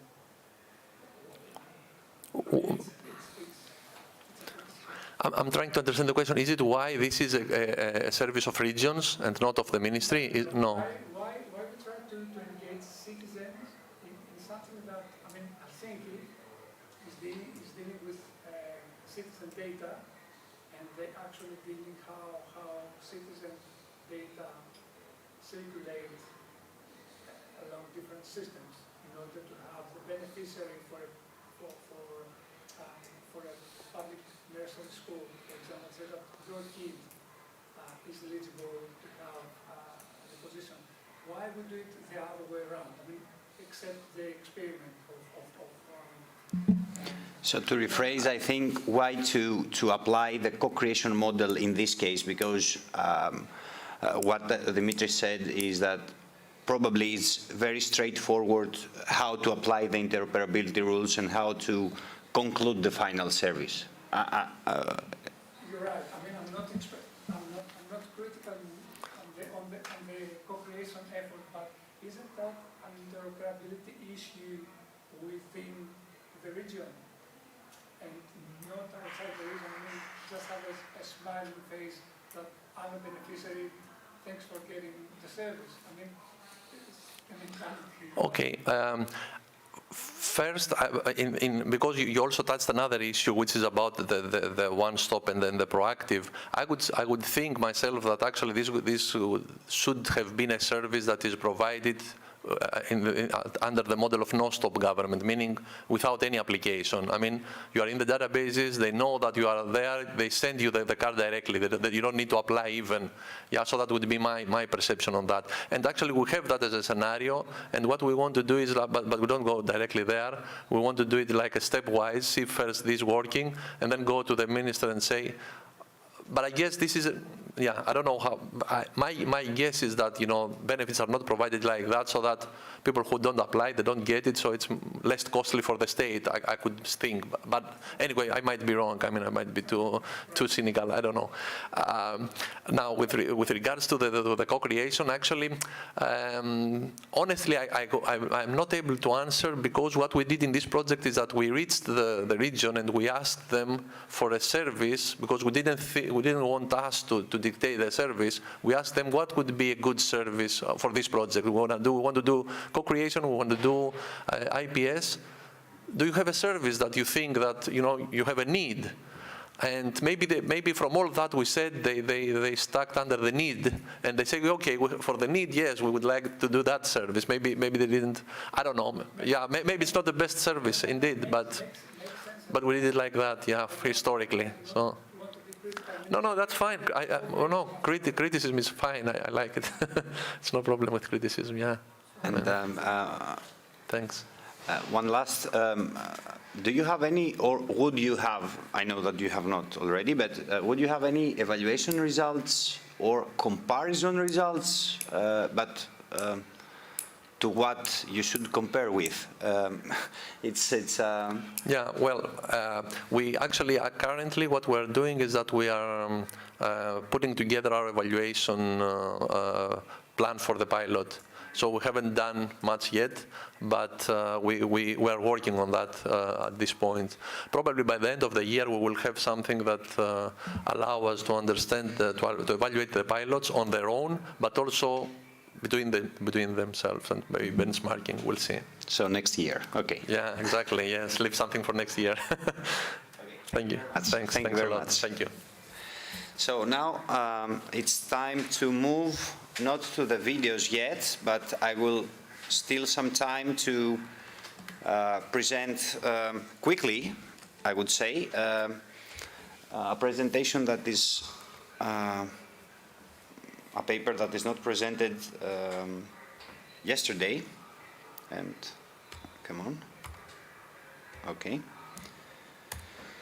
And of course, this is something to be part of this session, because it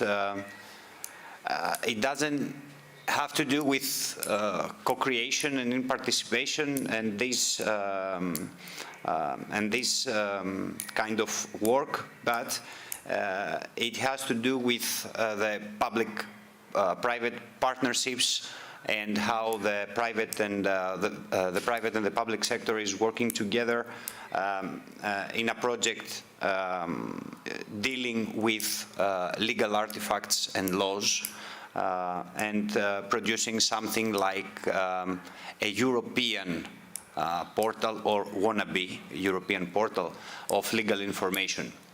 So the project is Menilos, and we tried to make a pilot case among the European Commission, Austria and Greece. So we analyzed texts, legal texts from these three sources, and we did it purely automatically, end-to-end. So text mining techniques, and then providing the front-end services based on the semantic annotation we have provided, and all the ontological annotation we've made. What I'm going to present today is one of these techniques we used in order to, let's say, semantically annotate one of the fields of a legal artifact. So how we clustered and how we assigned themes on a legal artifact using text mining. So the need is to cluster legal artifacts somehow, in general. So we either do it by creating our own ontological or themes, creating our own themes extracted from the text, or we could be based on an already used vocabulary, which is, in our case, exists. In some other cases, it is not. So in our case, Eurovoc covers legal themes. And we use that to assign the clusters we've made from keywords from the text. So the first thing is that we faced some problems. Of course, as you may know, not in all the situations. I told you Austria and European Commission, but in Greece, the legal data are not data, are PDFs. So we need first to extract from PDFs the text, and then provide all the apply all the algorithms we have. Then we needed to identify the best algorithms for calculation of themes and keywords, and extract these, and put some statistical methods to cluster, and then the common vocabulary that can be used for describing these documents. There are several possibilities. We think that Eurovoc is best in terms of keywords, but there are other ontologies, thematic ontologies on that provided directly from the European Commission. Like in the European Data Portal, you may find in the legal part, in the legal information part, you can find a first and second level taxonomy, or even in the EURLEX. So our methodology is to analyze other legal information system solutions, what are they providing, and how they are doing that. And in most of the cases, they are doing that by hand. So we have users typing keywords and assigning keywords to a legal artifact, finding a common, these are working systems, right? Finding a common vocabulary of European Union, we did that through an ontological analysis, an analysis of the current ontologies, existing ontologies, identifying the theme and keyword extraction algorithms. So a literature review on that, because others have already provided insights on which algorithm is working better. Build and apply the selected technique, and then review the results. So in many laws, we use this architecture. So from retrieving data on the left top corner to a pre-processing repository, then we perform the data cleansing, data extraction, and semantic annotation techniques, and then, of course, we provide big, open, linked legal data. So the thing you need to see is here, but it's not showing very well. It's the process of how we are touching, having our semantic annotation.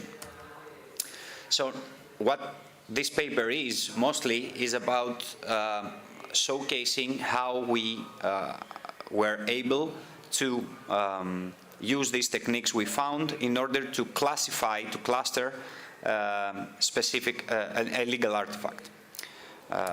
So from keywords, from clustering of keywords, then we assign them to the proper thematic category. And we went through, as I said, the data cleansing method, which is tokenization, removal of stop words, lemmatized words, and stemming techniques in order to cleanse our data. And then the modeling technique, statistical model for discovering the keywords and themes, frequently text mining tool for discovering hidden semantic structures, and then assign words to Eurovoc words.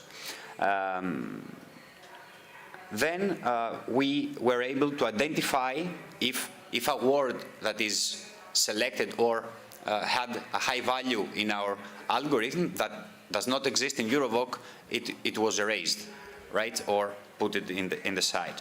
So we identified the first 10 keywords, and from Greece, actually, I could say that the most important issues or keywords we found in the whole bunch of our legal texts are social security, health insurance, security in general, rights, elections, and in this order you see here. And the most important topics: personnel management and staff remuneration, business organization, accounting.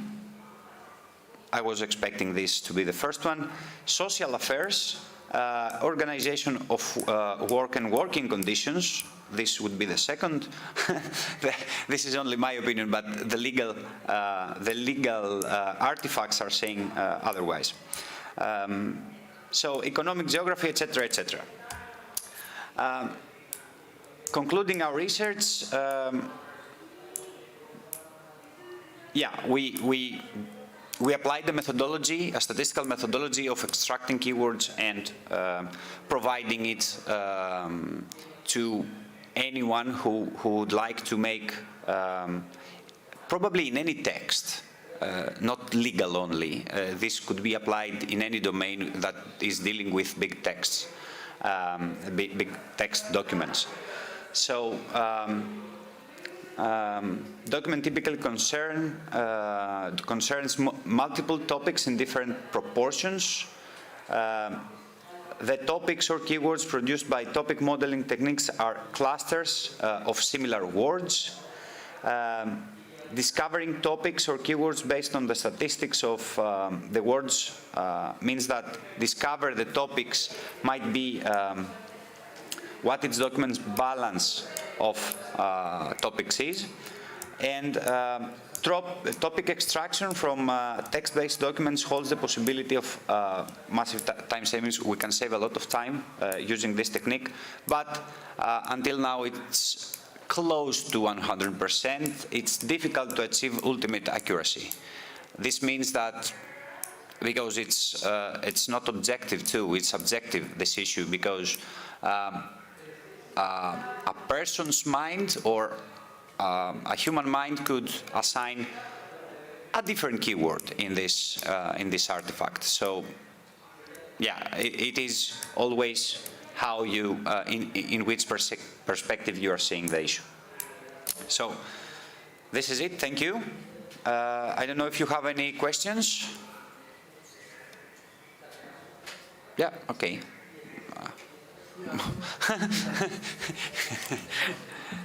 I was wondering about, the fact of the PDF to, to TXT. Process is concerned. I mean, how this affects the whole system's aims and performance or capabilities, etc. Yeah. This is the 4 here. This is the law decomposition, if you are meaning that, of the structure, how you keep the structure of a legal artifact, right? And in general, I mean, you have it in the information system which has, it doesn't get the data from Yeah. a single data source, but really you have yet another, you have to add this pre-processing. Of course, yes. How this affects, if you compare the two situations, because I guess in Austria it was ready, yes. Then you have, so We had to build this algorithm doing all this thing in order to annotate our texts automatically. So we did, we extracted the title with text mining, we extracted the publication date with the law number, the structure, the law decomposition is the structure of the law. So we used, of course, a command also to build and semantically annotate the text that we have found and decompose. So then we extracted correlations. All these are different algorithms in the text mining machine. And of course we ran to ARIS in high performance computing in order to do all these measurements for semantic annotation, because it would get us with a personal computer like 3 years. So we did that in ARIS in 4 days. I was thinking, I mean, if you compare the two situations, the Austrian and the PDF and the non-PDF, I don't know, XML or whatever it is in Austria, I mean, we know that from data science that pre-processing can take out of 80% of the total time. So this confirms that it's even worse in this case, or does it? It's even worse. I mean, we are producing all the metadata fields in order for the front end to have all these things already calculated, because otherwise it would lag, the system would lag a lot. So we have done all the calculations in the pre-process mode in the back end.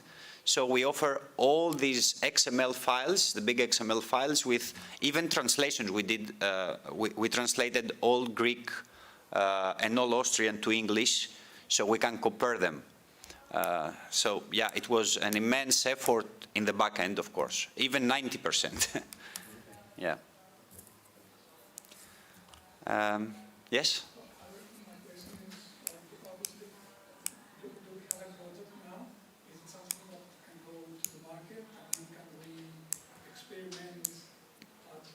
Manilo's portal is live, yes. So, if there is a tender, we will have Manilo's as a potential Codification method, because we are looking for codification in Greece nowadays. if we have a tender in order to analyze all legal documentation in the city, we will have Sure. Sure. If and even if you are giving us, okay, we now know the structure of laws. If you need to semantically annotate another document, but with a specific structure, then we need some calibration, of course. exactly, we're talking about how to identify the But if you have a portion of laws that, let's say, dealing with your type of company or organization, then it can be analyzed from many laws, yes. or sectoral or wherever. Yeah. We are applying that now. Actually, we are applying that now in the security sector. Security means health and security of employees. So in big industries, etc., etc. So we have like 120 legal artifacts to deal with there. Going back to the question, you're talking about the height here. Would you have a product that... It could be 6 or 7, yes.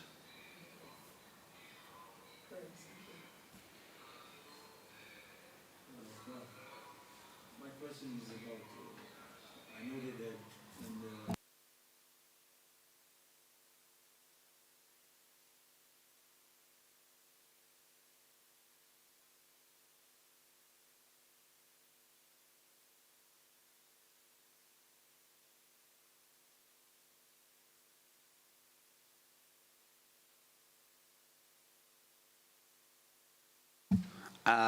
I could say that by measuring, by evaluating the accuracy, asking legal experts to do so, we couldn't do that some way otherwise. So I think, yeah, the results were like 75%, something like that, of accuracy. Not that we miss the topic, but probably it could have another relation to another topic that is not represented there. But not that we miss the first topic. On the first topic, we had like 98%. And out of curiosity, what was the software used in data analysis phases? The backend, you mean? We build that on most of the things we build that on RapidMiner. Great. Now we have our videos. So how we do that? I start play the videos and we're fine.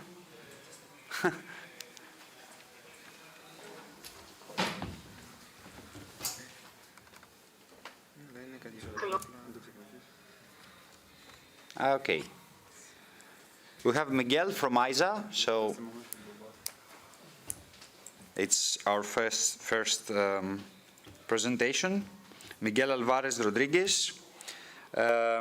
Analysis of the usage of the core public service vocabulary, CPSV, so application profile, so CPSV app, differences in implementation cases and future improvement points. And then we will pass to a federated approach to health and well-being knowledge base, the case of Helen Hertie project by Fatme Ahmadi Zeleti.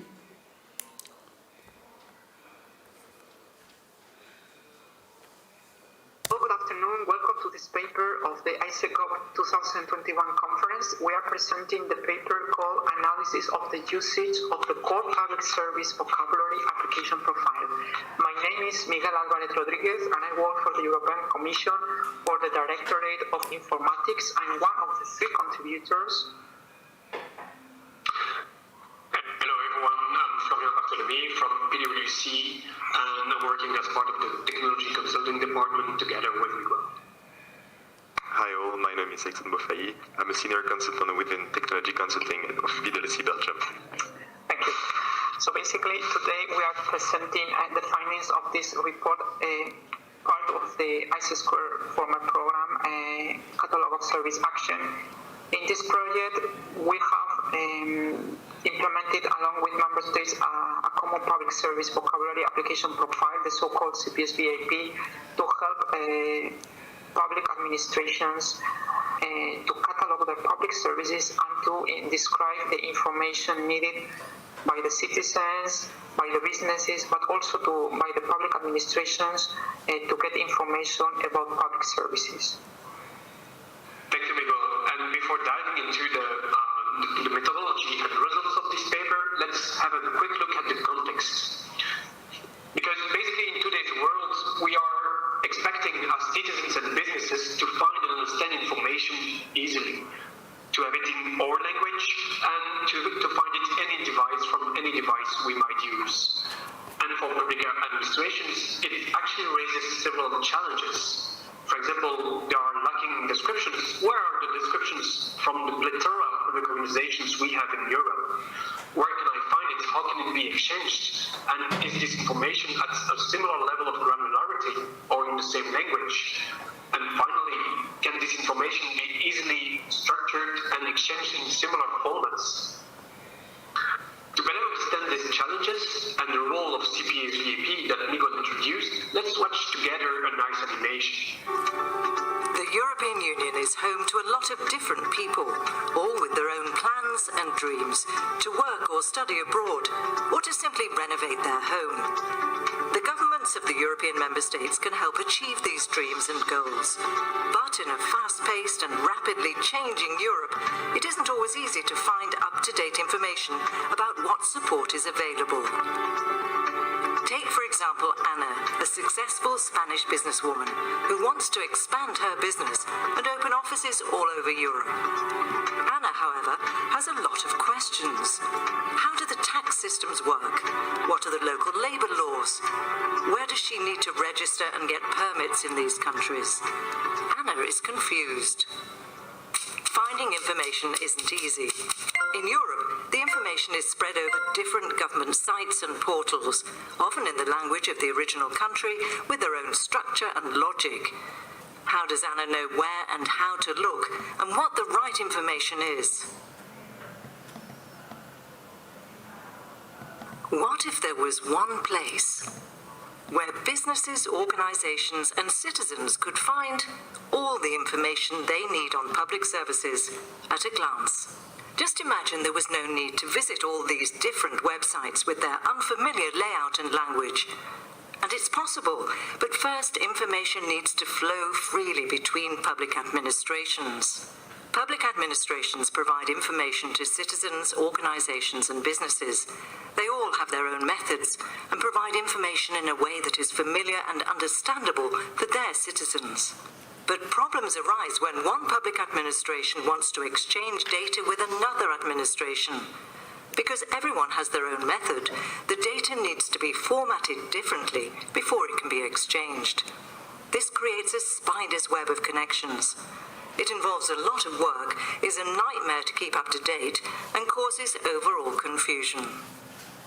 So how can this be solved? Let's imagine the way a country structures its data as a puzzle piece. Each country has a puzzle piece that is unique. If you want to connect two countries, you need to have a third piece to connect those two puzzle pieces. So for every link between countries, we need a unique puzzle piece. That's quite an investment. One way to solve this is by having a puzzle piece that fits all the other pieces. And this is exactly what the Core Public Service Vocabulary Application Profile, or CPS-VAP for short, does. It's a common and structured way of describing public services. Instead of hundreds of puzzle pieces to connect public administrations in different countries, we now only need one universal piece which fits with everyone. Less work, less upkeep, and less cost. Each country just needs to make sure that their piece fits with the CPS-VAP to be aligned with other countries that are already using or aligning with the model, making it easier to exchange information and making it available in an integrated and user-centric way, no matter which system is used.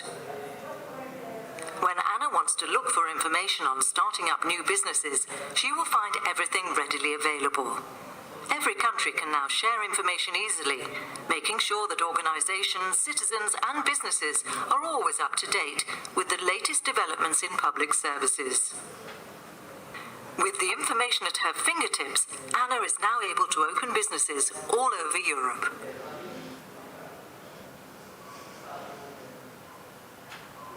CPS-VAP enables different organizations to find this common piece of information in order to exchange or simply catalog their public services. By cataloging capturing the fundamental characteristics, CPSVP remains flexible. And this flexibility is key to make it reusable. However, this flexibility also brings different questions, and that's exactly what we tackled as part of this paper. Let's look into some of those questions with Alexandre. Exactly. And as my colleague Florian mentioned, the flexibility aspect of CPSVP was a driving interest of our research. And from our point of view, we noticed that two main use cases of reuse of CPSVP could be identified. On the one hand, you can use CPSVP as a starting point, meaning that you will develop your own data model and therefore catalog your public services with CPSVP. You will start with it. Based on your needs, you will be able, an organization will be able to build on top of CPSVP and extend the model if needed. On the other hand, you can also use CPSVP as a tool to assess and validate the level of compliance of your own data model with others. This is done to ensure that the level of interoperability between data models is good enough. Therefore, we were wondering the following questions. First, which concepts were reused from CPSVP as part of the different data models? Secondly, which use case from the two that we have just displayed, which of them present the highest compliance ratio to CPSVP? And lastly, we also discussed the future and the possible evolutions of CPSVP in the future versions. To answer all different questions, we first carried out a complete and thorough mapping of the different data models between CPSVP and them. To correlate our results, we also performed a survey with different European countries. Please just note that a similar exercise has been previously performed in 2019 by Alexandros Gerontas and his colleagues from the University of Macedonia. As this work echoed our research, we decided to include the different outputs of this work into our mapping to check if the proposition and suggestion made by Alexandros and his team were implemented in the different data model analyzed. Here is a global overview of the methodology that we followed to carry out the paper. So as a first step, we identify the European countries that collaborate with us. So the different data models that we analyzed as part of step 2, based on their specifications and the different information that they provided us.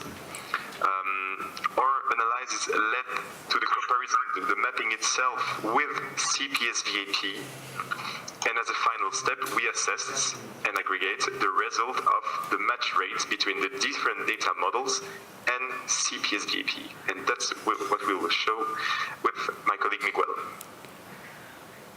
Let's have a look indeed to the results, the concluding findings of this study. First of all, we can say that these pre-assumptions in terms of the flexibility of the data model and the use cases that could work well with CPSVP in a way are confirmed. On average, 70% of the classes and 80% of the properties of the CPSVP are being reused across the different models analyzed in this study.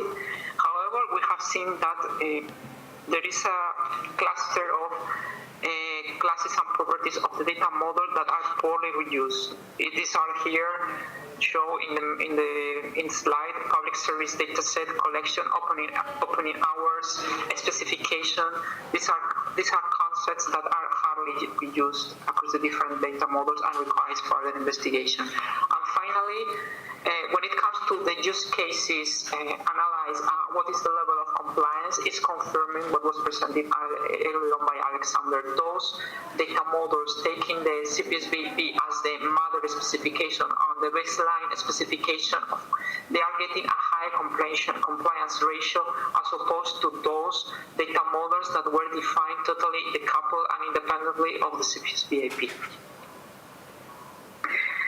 Finally, another major conclusion that we achieved in this study is, out of this second strand of analysis, doing the previously mapping exercise performed by Gerontas and his colleagues of the University of Macedonia, we have indeed identified the same findings.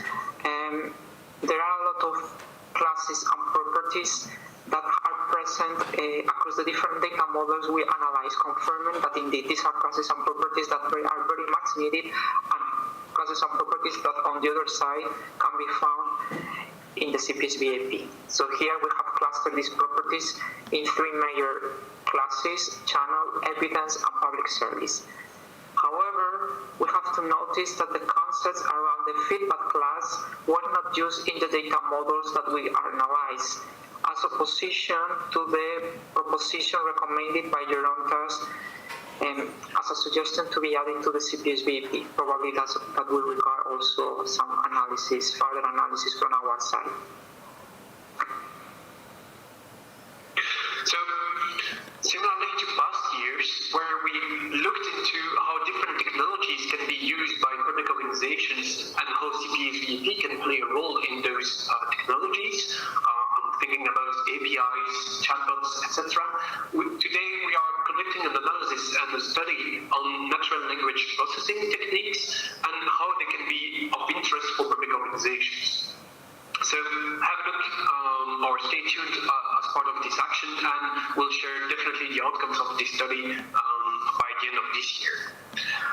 Secondly, if you don't know, if you are not aware, please have a look at the EU Interoperability Academy, where you can find different trainings made and tailored specifically for businesses, citizens, and public administrations, where you will find also a new training material from the CPS-VAP as a model, and also for catalog of services as a use case on how to build it. And we are also integrating, as we speak, videos really detailing concrete examples on how CPS-VAP can be used.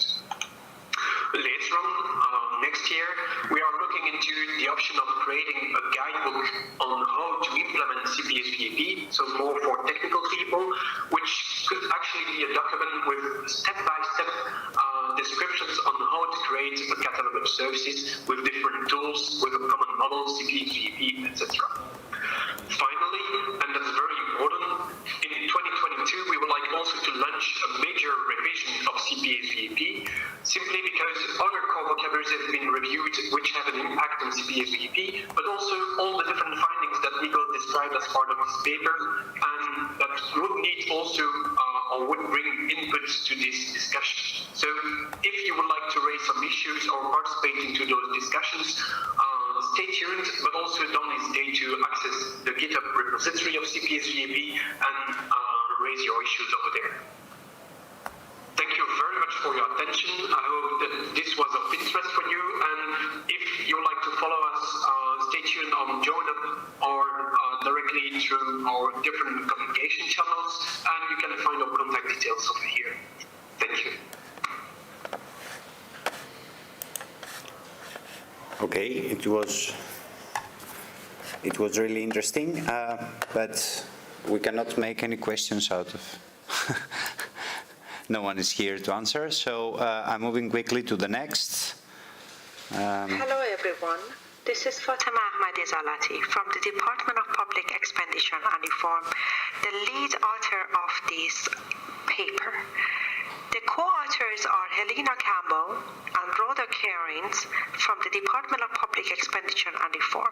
The title of this paper is Data Federation Approach to Health and Wellbeing Knowledge Base, the case of Hale and Harty project. This is the project of the Irish government and is led by the Open Data Unit at the Department of Public Expenditure and Reform.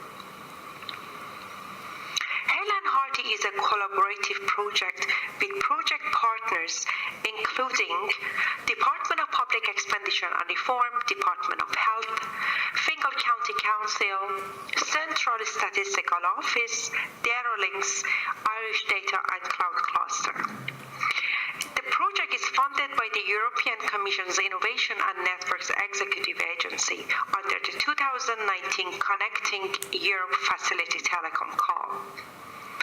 The project ID is 2019 IE/IA 0126. Health is a vital public service for any society, and citizens' empowerment government in healthcare is a social process of recognizing, promoting, and enhancing citizens' ability to meet their own needs, solve their own problems, and mobilize the necessary resources in order to feel in control of their own lives. According to WHO, the World Health Organization, the social determinants of health are the non-medical factors that influence health outcome. Interesting international research points to the effect of COVID-19 lockdowns on physical activity, behaviors, and overall health and well-being of people since WHO declared a pandemic on 11 March 2020. The consequences of physical inactivity in older adults during these times were raised as a concern. COVID-19 had taught us the importance of trustworthy, timely, comprehensive, and consistent information and data. Informing policymakers to develop, monitor, and adopt policies based on this timely information and data can save thousands of lives. Likewise, good quality information around physical activity can inform better health and well-being outcomes. Having physical activity data by age, gender, socioeconomic status at a local level over time is essential to inform where and for whom interventions are appropriate. Unfortunately, in the case of physical activity, information on what services is available to public is not always easy to find, and this information is just not consistently available as open data in Ireland. The good news is that the first report on the Wellbeing Framework for Ireland launched earlier in July 2020 recognizes these information gaps. To address this gap, the Hale and Harty, a 2-year project that commenced in June 2020, is proposed and led by the Open Data Unit at the Department of Public Expenditure and Reform. The project is aligned closely with the revised EU directive on open data and the reuse of public sector information. The project is all about improving the health and well-being of people living in Ireland by improving access to health and well-being information. To achieve this, the project will develop and make freely available a health and well-being knowledge base that allows 1. Information being more accessible to public to use to improve their own health and well-being and to see it in the context of their own personal health information and activities. 2. To allow data managers to provide additional context to health statistics and to drive health and well-being initiatives. Data Federation is the core component of this project. Data Federation means consolidating and integrating relevant data from public and private sector organizations, enabling new form of data sharing across diverse and distributed data sources of information. As part of the Data Federation approach, this project includes harmonization and linking of cross-domain, high-value and high-quality data sets related to the health and well-being sector from many relevant and reliable data sources. Major data sources in this project include local authorities, the Central Statistical Office, Allianz Survey Ireland, National Transport Authority, and healthcare providers. Some good examples examples of open data sets used in this project include geospatial data, health research data, statistical data, demographic data, mobility data, healthcare data, and recreation and amenity data. But why data federation?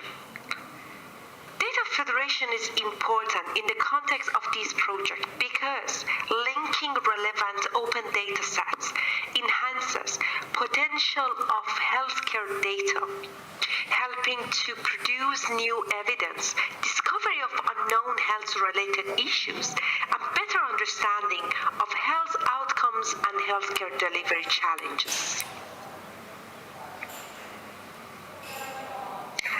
Provided health and well-being information to the public and data managers in Ireland include sports and recreation amenities, data on like pools, cycling trails, gyms, courts and courses, data on community groups, data on public places like parks and green spaces, data about local clubs and cultural activities. The project will provide more data depending on the availability of open data sets. The project employs user-centered design methodology and builds on the data collected through the survey of users, development of user stories and personas as the methodological tools to identify needs of the general public and to define requirements for the development of the knowledge base and the web application. To employ this methodology, the project identified 5 development phases. The first is users' need identification and problem definition. Public and potential professional users of health and well-being data were surveyed to identify issues, needs, and benefits. These insights were collected and analyzed to understand who will use the information provided, what are the needs and use requirements of the users, what data the project needs to provide, how the data should be provided, and how the project should be developed to support the needs of the end users. Affinity mapping, empathy mapping, and focus groups provided additional feedback. Following an iterative design thinking process, the team gathered the insights and refined the knowledge to generate the point of view statement and the most appropriate user personas and user stories. The second stage is the requirements specification. The aim of this stage is to identify the specific data, functional and non-functional requirements for the successful design and completion of the Hale and Hardy knowledge base and web application. Data collected during the previous phase guides the team to develop these requirements. The next stage is data source identification and preparation. We built on the developed user personas and user stories to identify a range of relevant data sources to be used to prepare the data sets that can be used to populate the Hale and Hardy knowledge base. To do that, this project carried out a data audit of possible data sources. As part of the data preparation, this project harmonized the identified data sources for the knowledge base. Please refer to the paper to read more about the harmonization activities and stages. The next stage is the design decision for the health and well-being web application. Following the requirements, specifications, and the developed user personas, this project develops systems design, including architecture design and web application design. In addition to that, API will be developed to facilitate access to the harmonized data. The last but not the least is prototyping, evaluating, and implementation of the knowledge base. To evaluate the knowledge base, the project will identify and use concrete key performance indicators based on the user stories and user personas and requirements outlined in the project. Reuse examples will be also used and collected, including feedback and metrics on the uptake of the Hale and Hardy application. As the key resource of this project is data, a very comprehensive data privacy impact assessment of the application has been performed and reviewed by privacy experts to ensure a user's data is protected and can only be used for the purposes intended. The open data published as part of this project will fully comply with the data protection legislation and GDPR.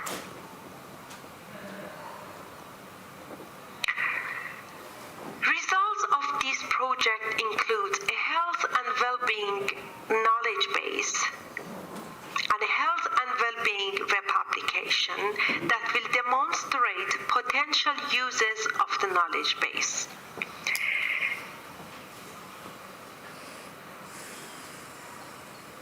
The project will also provide health and well-being related information to individuals in a personal context and in relation to their locality and to others of a similar lifestyle.